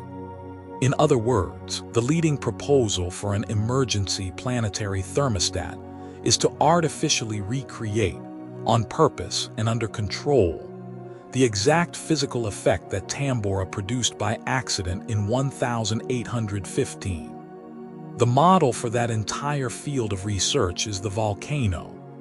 Every serious paper on solar geoengineering leans on what we learned from Pinatubo, and going further back from Tambora, to estimate what would happen. So Tambora is not just a historical curiosity.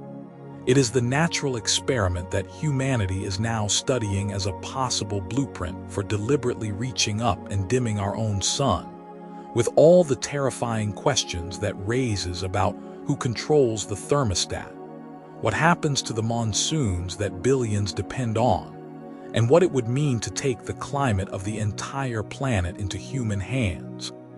The frozen summer of 1816, the starving villages, the red skies over Geneva, the failed corn in Vermont, all of it is now data in a debate about whether we should do it to ourselves on purpose. The catastrophe has become a case study, and the case study has become a temptation. And underneath all the food systems and the supply chains and the geoengineering debates, there is a simpler and more personal version of the lesson, which is the one I most want you to carry out of this. The thing that the people of 1816 learned the hard way, and that we have mostly allowed ourselves to forget behind our refrigerators full of food and our shelves that always seem to restock, is how thin the margin really is.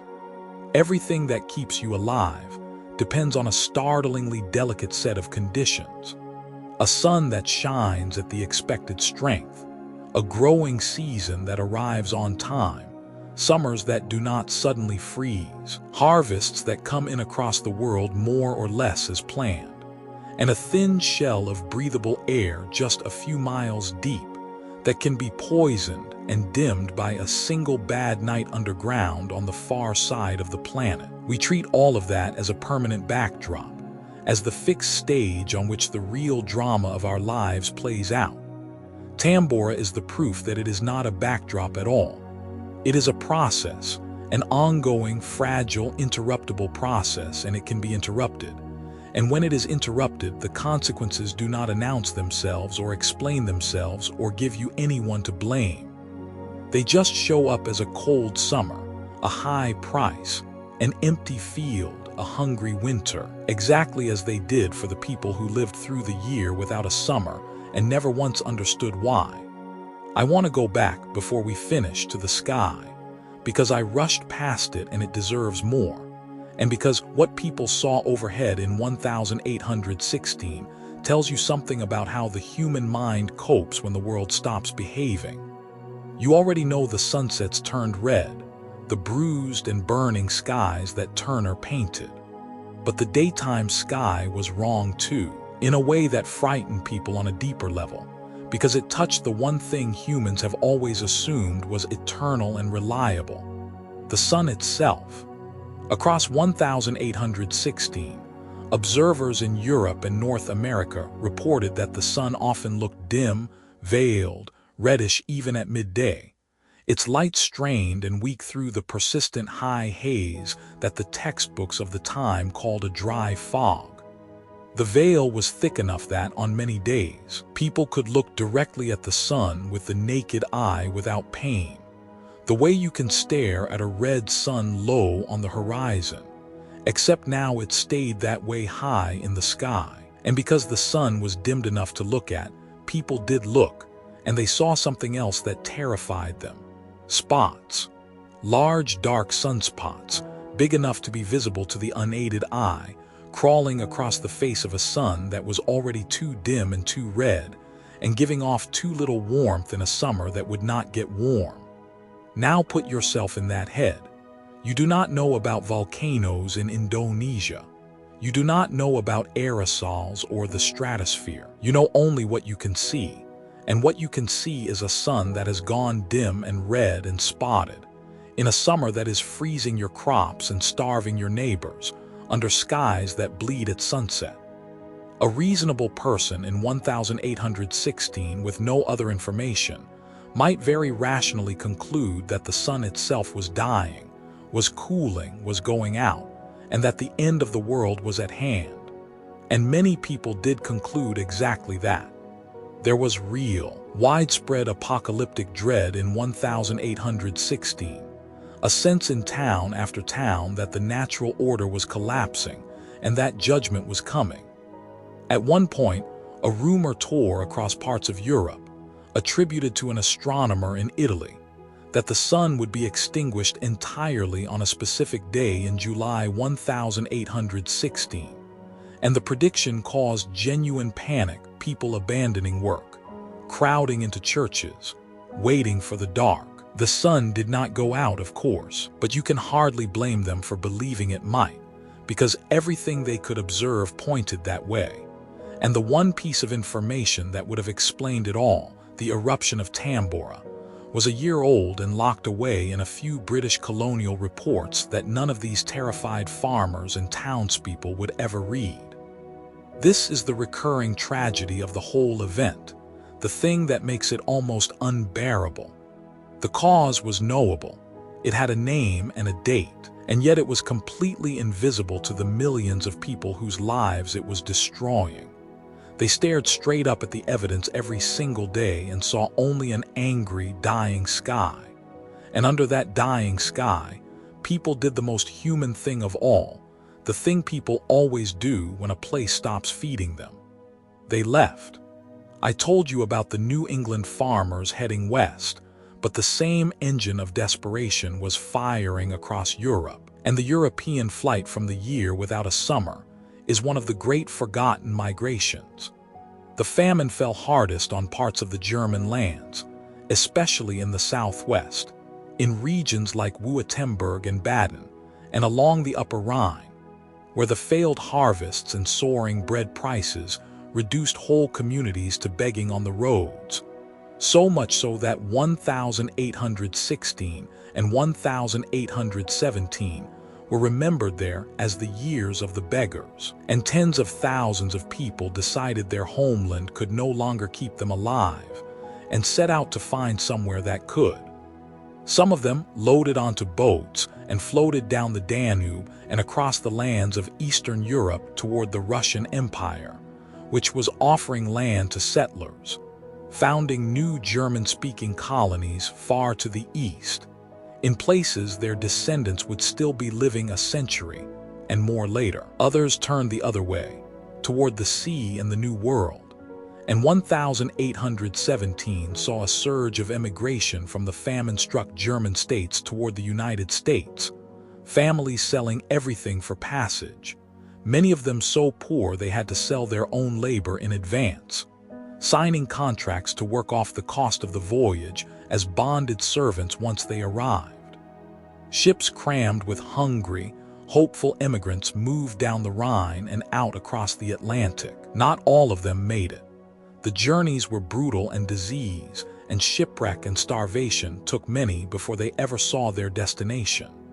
But the ones who did make it became part of the great peopling of the Americas, threads of German ancestry woven into the United States and into the colonies of southern Russia, all of it set in motion by a frozen summer that drove them off their land. So when you trace the family trees of millions of people alive today, in America, in the lands of the former Russian Empire, in Brazil and elsewhere, and you find an ancestor who emigrated from southwestern Germany in 1817, there is a real chance you are looking at a person whose entire family line was relocated across the planet by the eruption of a volcano they had never heard of. Tambora did not just kill people.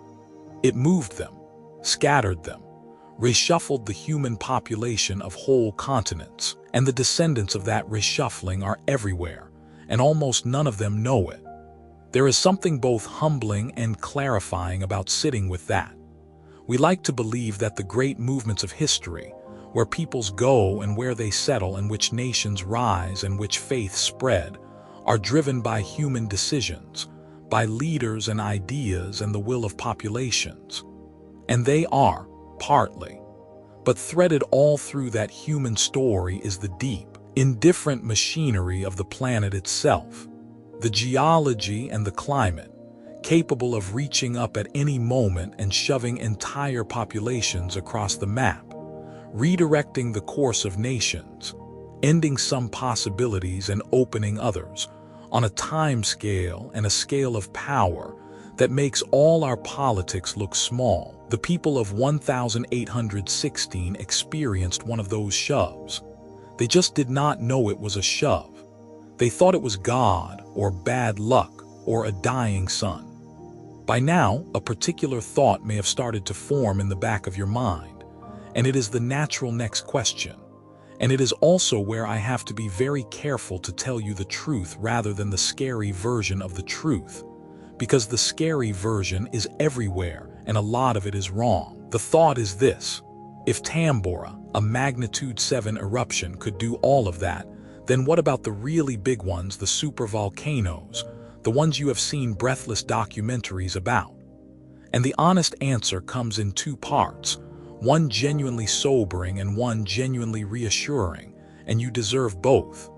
The sobering part is that yes, Tambora was not the ceiling.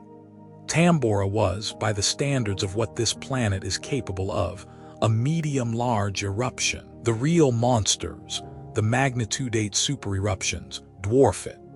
The most famous is Toba, on the island of Sumatra, not far from Tambora, which erupted around 74,000 years ago in what was one of the largest eruptions of the last couple of million years, throwing out something on the order of 100 times more material than Tambora did.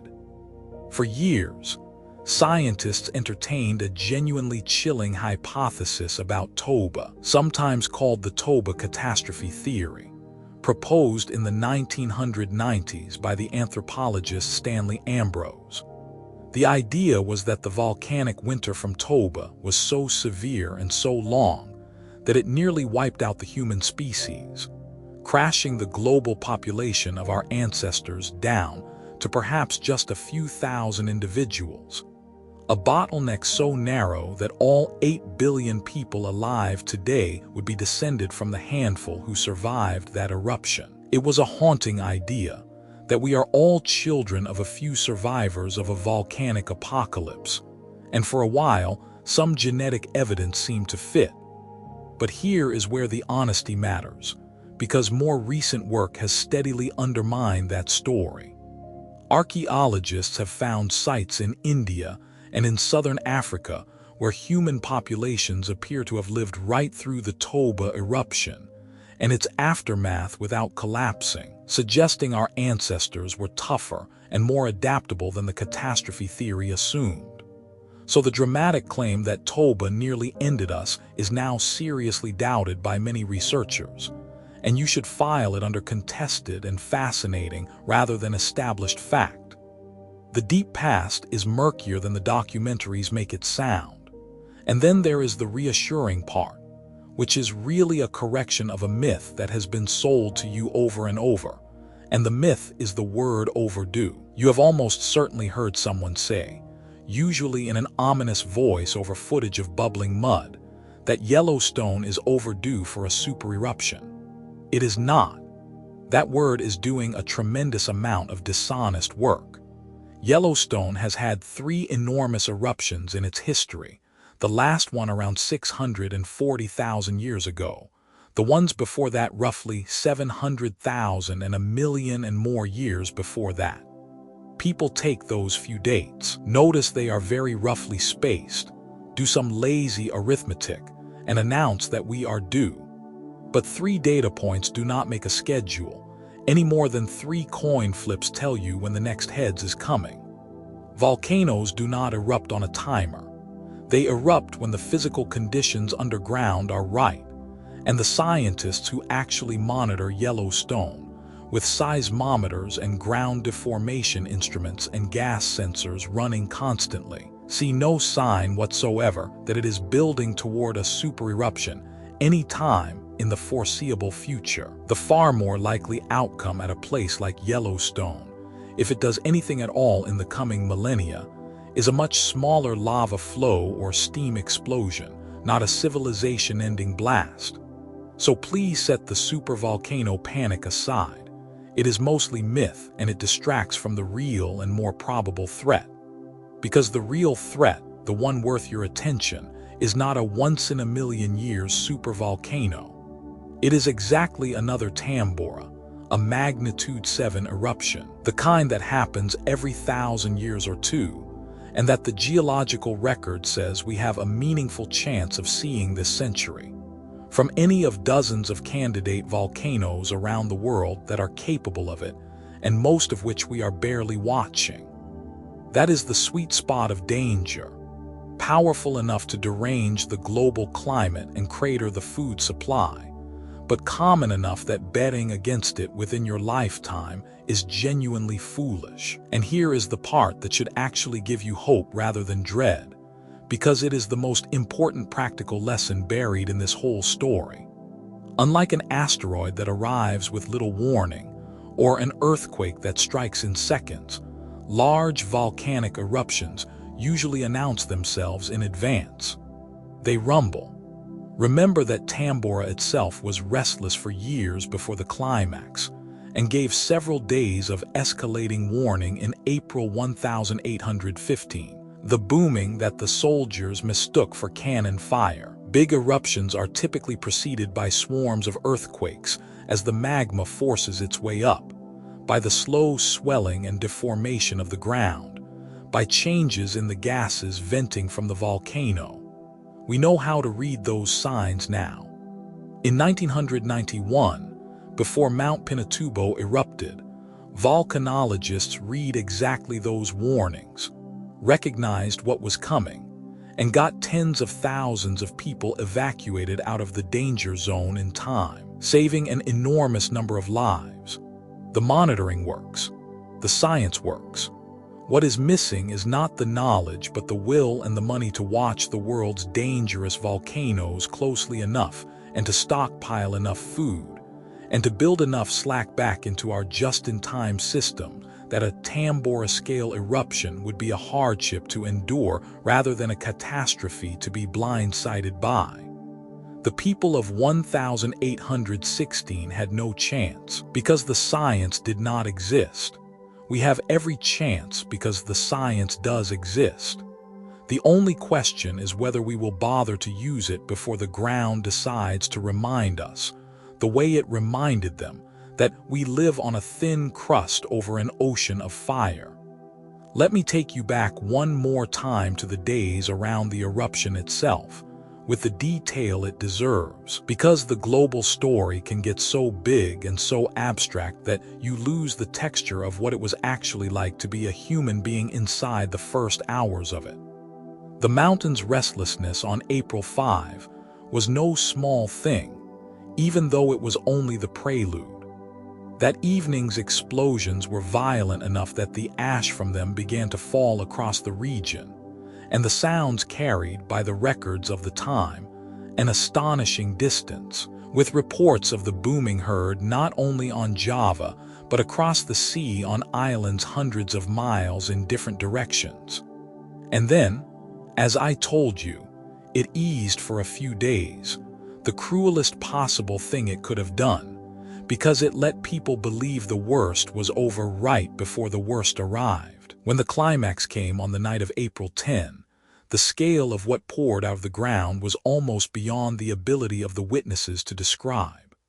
The ash did not stay near the mountain. It spread across an enormous area of the Indonesian archipelago.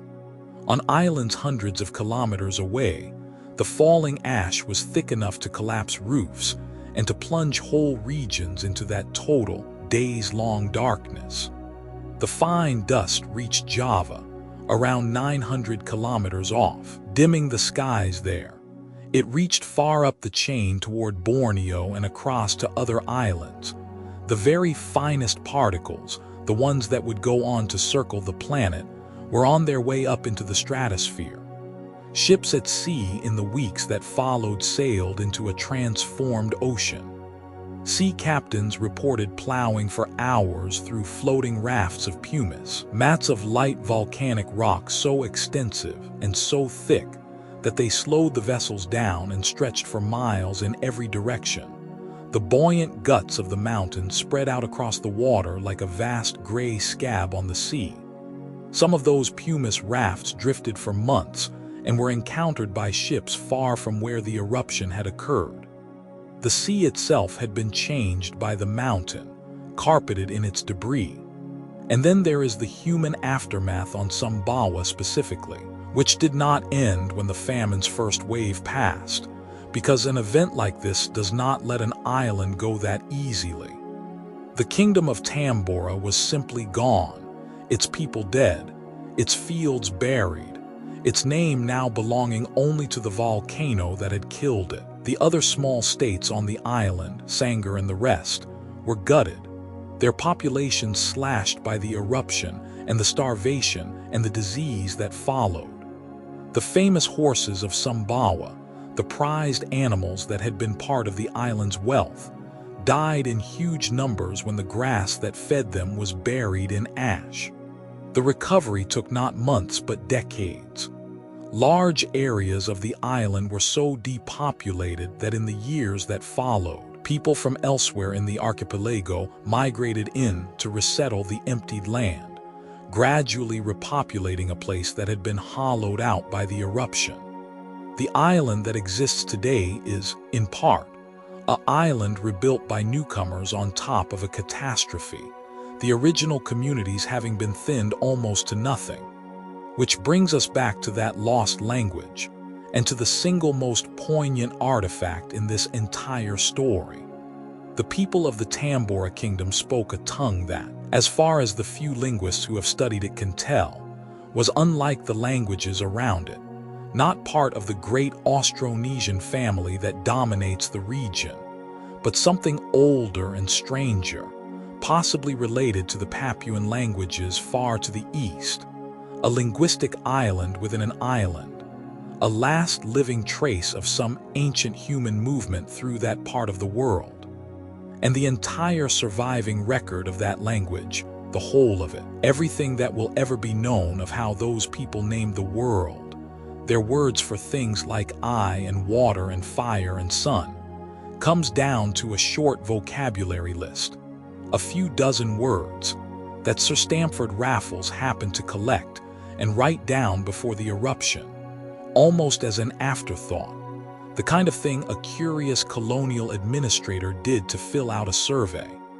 He could not have known that the list he was compiling would, within a few years, be the only thing left of an entire people. Modern linguists, including the researcher Mark Donohue, have gone back to that scrap of vocabulary and tried to wring every possible drop of meaning from it, to place the language in the human family tree, to honor it the only way left, by studying the handful of words that escape the ash. Think about what that means. An entire human language, the carrier of an entire way of seeing existence, the medium in which thousands of people loved and argued and told their children stories and named their dead, reduced in a single night to roughly 40 words on a colonial officials list, and then silence. That is the most complete erasure a catastrophe can inflict, more total than death, because death at least leaves descendants who remember. The Tambora language has no descendants. It has a word list. It is the smallest tombstone imaginable for a whole world. Now pull back from that one island and look at what the veil it threw into the sky was doing to ordinary people half a world away. Because the human texture of the famine in Europe is somehow even more harrowing when you get down to the level of what families actually ate and how they actually died. The historian John D. Post wrote an entire landmark study of this period and gave it a title that tells you everything, calling 1816 and 1817 the last great subsistence crisis in the Western world. The final time a failure of the harvest plunged the developed heart of Europe into mass starvation of the old medieval kind.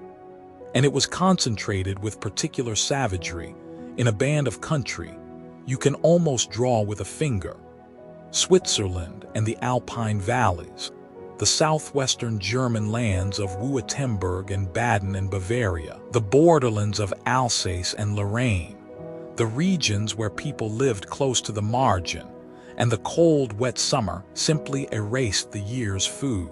In the eastern cantons of Switzerland, the situation became so desperate that the authorities in some places officially declared a famine, and people did what starving people have always done, which is to stop eating food and start eating the idea of food. They ground the inner bark of trees and the roots of wild plants into their flour to stretch it. They ate grass and moss and nettles boiled into a green paste. They ate cats and dogs, and in the worst-hit corners, there were the reports that always come at the bottom of a famine, of people gnawing carrion, of bread baked from straw, of children with the swollen bellies and stick limbs that hunger carves into a body.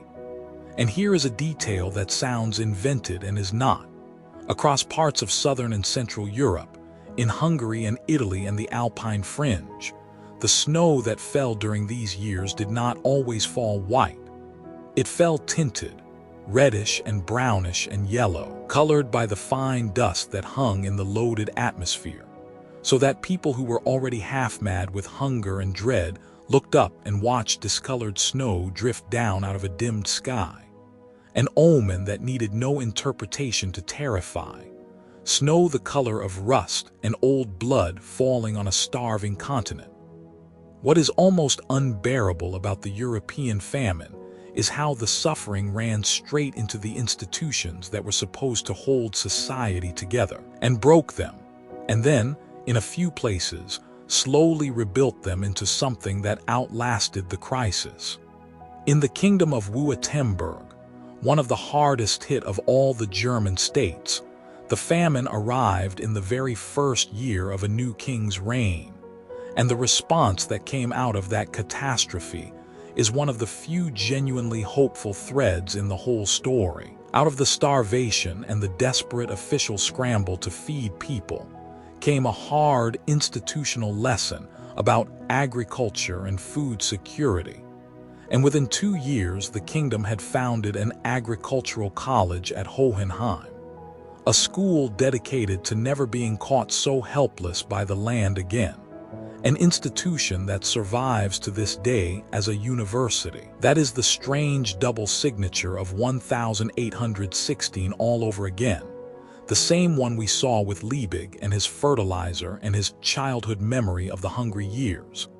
The catastrophe takes with one hand, and in a few rare cases, forces a kind of grim progress with the other. Knowledge bought at a price no one would ever have agreed to pay on purpose. But for every institution that learned, there were 100,000 graves, and the people in them did not get to see the lesson. They got the famine. The lesson came later, and it came for someone else. And the same brutal arithmetic was playing out across the Atlantic, in the part of the story that gave the whole year its bitter American nicknames, because while Europe starved under rain, New England starved under frost. The thing to understand about the killing summer in northern New England is that it did not need to freeze every single day to destroy a year of food. It only needed to freeze on the wrong nights, and it did, again and again, with a precision that felt almost malicious. The snow of early June was the famous part, the part that got into the almanacs, but the real damage was done by the frosts that kept coming after everyone assumed the danger had passed. A hard-killing frost in the second week of June, another in July, and the decisive one in late August that swept down and blackened the corn just as it was finally, desperately trying to ripen. And corn was the wrong crop to lose, because Indian corn was the staple that New England farms ran on, the thing that fed the family and fattened the hogs and got the household through the winter, and corn above all needs warm nights to fill out its ears. It got cold nights instead, all summer, and across Vermont and New Hampshire and Maine, and into Massachusetts the corn simply failed, standing in the fields green and frostbitten and empty, a whole region's calorie supply refusing to ripen. The hay failed too, which meant there was nothing to feed the animals through the coming winter, and so farmers did the thing that signals real trouble on a farm, which is that they began slaughtering livestock they could not feed, killing the future to survive the present. The price of corn climbed and climbed, and the following spring, the spring of 1817, brought its own quieter horror, because a region that has eaten its seed corn to survive the winter has nothing left to plant. And across New England there was a desperate, scrambling shortage of seed, families begging and bartering for a few precious kernels to put in the ground and pray over, hoping the sun would behave this time. Some of them gave up entirely. They looked at the frostbitten hills their grandfathers had cleared, did the math on another year like the one they had just survived, loaded what they could onto a wagon, and turned west. And that westward stream of broken New England farmers became one of the great migrations in early American history, the year without a summer quietly redrawing the map of a young country by making its oldest farms unlivable. The cold did not respect the border, either, and the records from just to the north are if anything more startling. In Quebec and the Canadian Maritimes, the same June snow that dusted Vermont came down harder, piling up in drifts that locals measured in inches rather than flakes, and the contemporary accounts describe a detail that stays with you. Birds, caught out by a blizzard in what should have been the soft green heart of summer, fell stunned and frozen, and newly sheared sheep and other animals died in the unseasonable cold, struck down by a winter that had no business being there. Imagine standing in a field in June, the trees in leaf, the planting done, and watching snow bury the young crops while songbirds drop out of the air, and having absolutely no framework to understand it beyond the suspicion that something has gone fundamentally wrong with the world. That was the lived experience across a huge swath of the northern continent, and it did not stay a matter of weather and feeling, because a failed harvest is also an economic event, and the shock rippled outward into prices and debts and land. New England farm families who had borrowed against the promise of their fields suddenly had no crop to sell and no way to pay. Land values on the marginal hill farms sagged as people abandoned them and fled west, and the agricultural distress of the cold years fed into the wider financial turbulence that would rock the young United States at the end of the decade. It is one more example of the pattern that runs through this entire story like a wire. An event that begins as a single geological convulsion on one island does not stay geological, does not even stay meteorological, but converts itself step by step into hunger, and then into migration, and then into debt and ruined credit and collapsing land prices, jumping from the realm of rock and air into the realm of money and law, until a volcano nobody in Massachusetts had ever heard of is quietly reaching into the ledgers of a Massachusetts bank. The chain from the magma chamber to the foreclosure notice is long and almost invisible, and that is precisely why it is so dangerous, because a threat you cannot trace is a threat you cannot prepare for, and the people living through it experienced only the final links, the cold and the hunger and the debt, with the first link, the mountain, hidden completely from view on the far side of the planet. But here is the part that the almanac nicknames and the Snow in June stories tend to skip over, and it is the part that should land most personally of all, because it is the truth about how famine actually kills, and it is not the way you picture it. People imagine starvation as the slow, quiet fading of a body with no food, and that does happen, but it is not the main event. The main event is disease. A starving population is an immune-compromised population, packed together, weakened, on the move in search of food, sleeping rough, sharing lice and water and air. And into that perfect kindling the epidemics come roaring. This is exactly what happened in Ireland, where the wet, ruined years touched off a typhus epidemic, the disease they called famine fever, that ran from 1816 through the end of the decade and killed on the order of 65,000 people, far more than pure hunger ever would have on its own. And typhus and its cousin relapsing fever did not stay in Ireland. They moved through the crowded, hungry, displaced populations of famine-struck Europe, wherever the conditions were right. The diseases of hunger following the hunger like gulls following a plow. So when you tally the dead of 1816 and 1817, you are mostly not counting people who simply ran out of food. You are counting people whom hunger weakened and softened and opened, and whom fever then walked through and took. Hold on to that, because it is the hinge that connects this whole catastrophe to the one threat from the eruption that has not yet fully closed, the one that reached furthest in time. Out of the same years, out of the disrupted monsoon over the Indian subcontinent, and the famine and dislocation that followed it across Bengal, there emerged in 1817, in the wet delta country of the Ganges, the disease that would become the signature plague of the entire 19th century. Cholera had likely existed in that region for a very long time, but in 1817 it broke its banks and became, for the first time, a pandemic, the first cholera pandemic, and it began to travel. It moved out of India along the exact arteries that connected the world, the trade routes and the pilgrim roads and the marching columns of soldiers, spreading across Southeast Asia and up through the Middle East and along the coasts of East Africa, reaching as far as the southern edge of Russia before the brutal cold of a Russian winter finally stopped its advance short of Western Europe. That first wave burned out before it reached London or Paris, but it had shown the world its routes, and the pandemics that followed across the rest of the century would kill in the millions.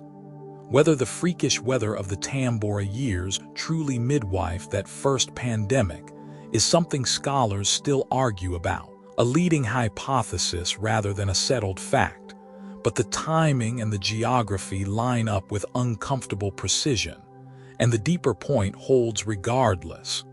The deadliest reach of a volcano is not the lava, and not even directly the cold.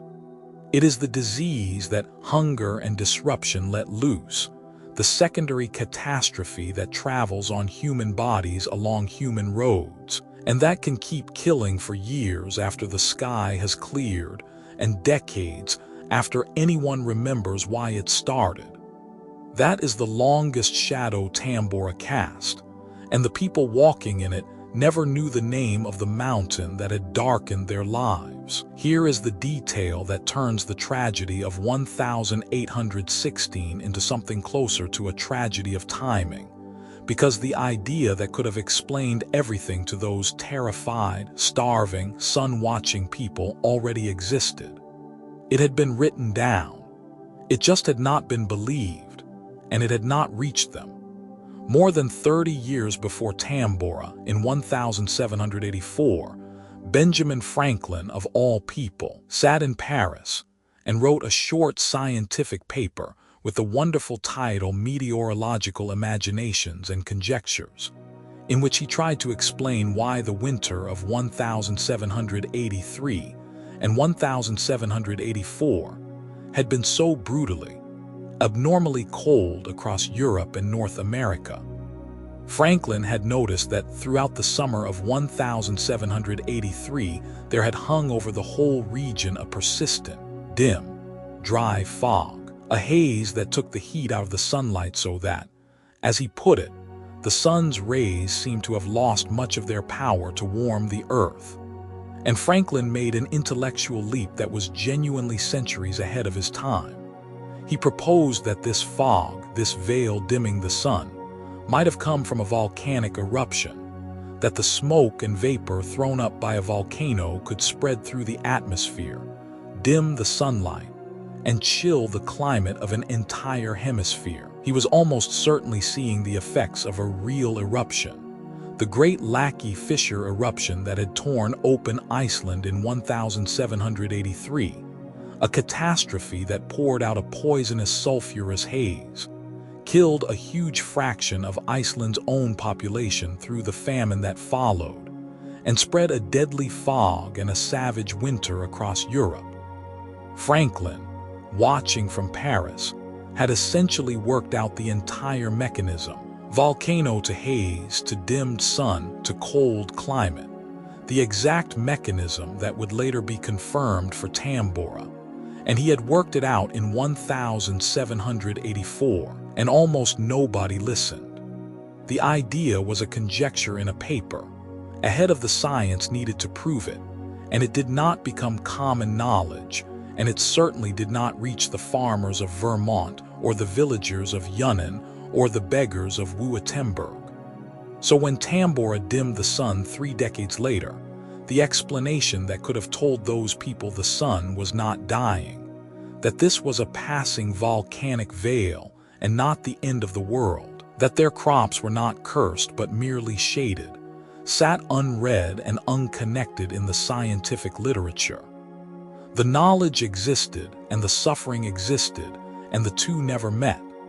That gap between what was known by a few and what was understood by the many who needed it is one of the quiet horrors of the whole story, and it is a gap that has not entirely closed even today, in an age when knowledge travels at the speed of light, and people still suffer and panic for want of an explanation that someone, somewhere, already holds.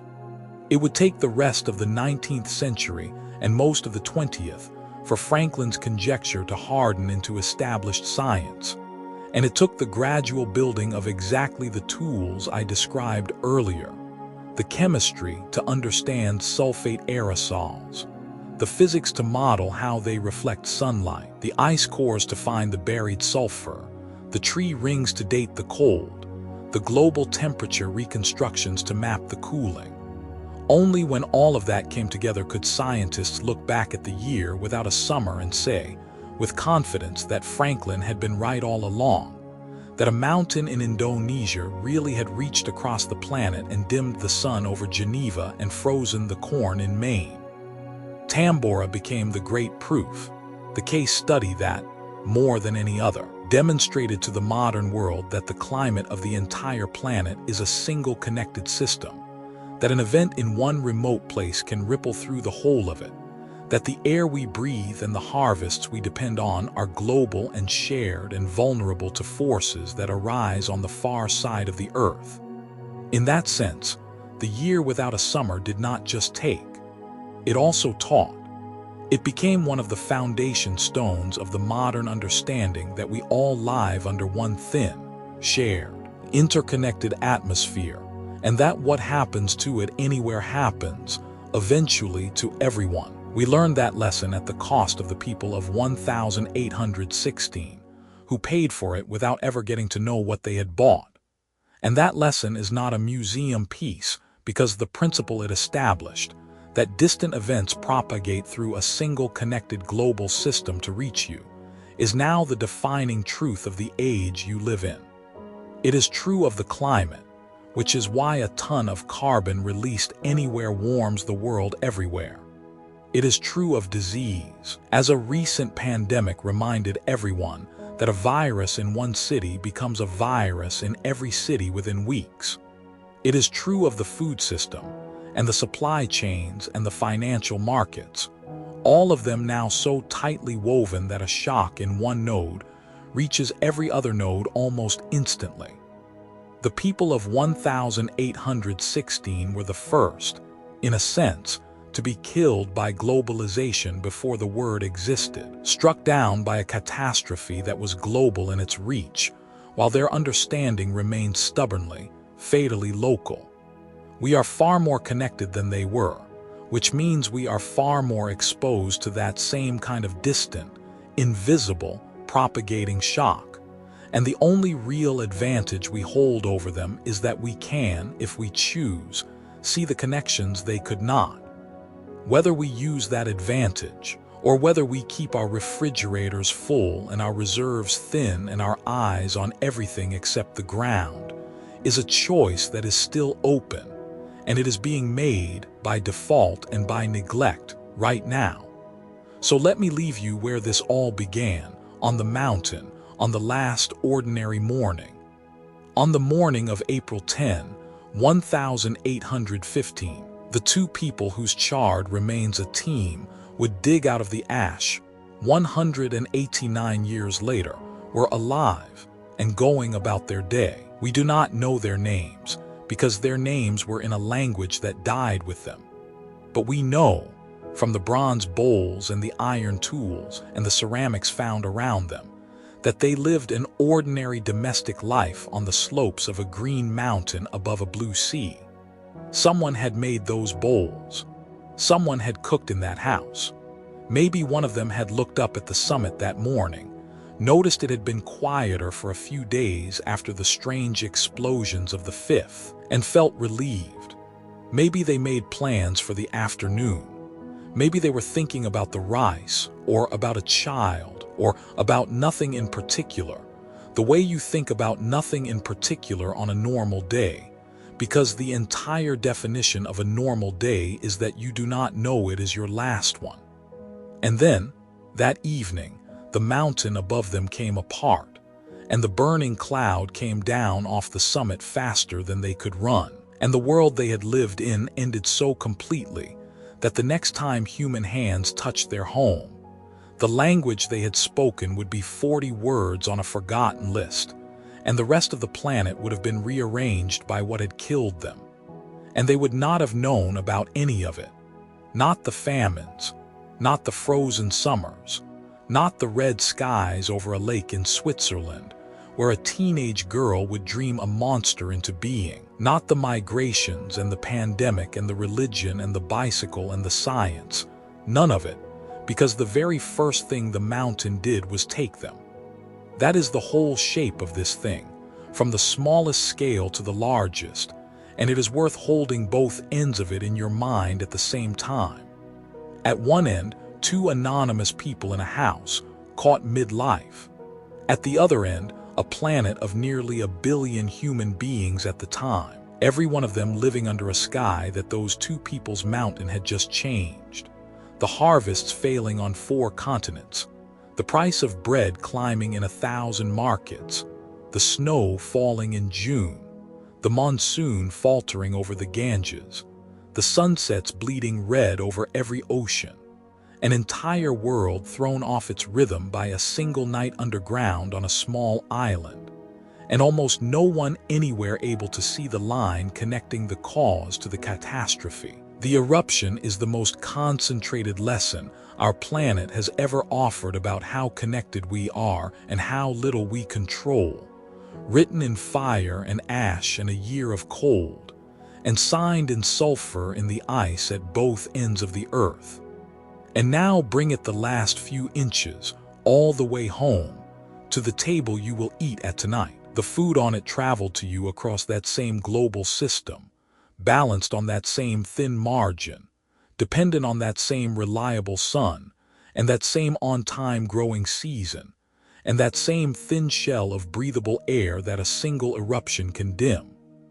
You have never had to think about that, and the fact that you have never had to think about it is precisely the measure of how good the conditions have been in your lifetime, how steadily the sun has shone and the harvests have come in, how quiet. For now, the dangerous mountains have stayed.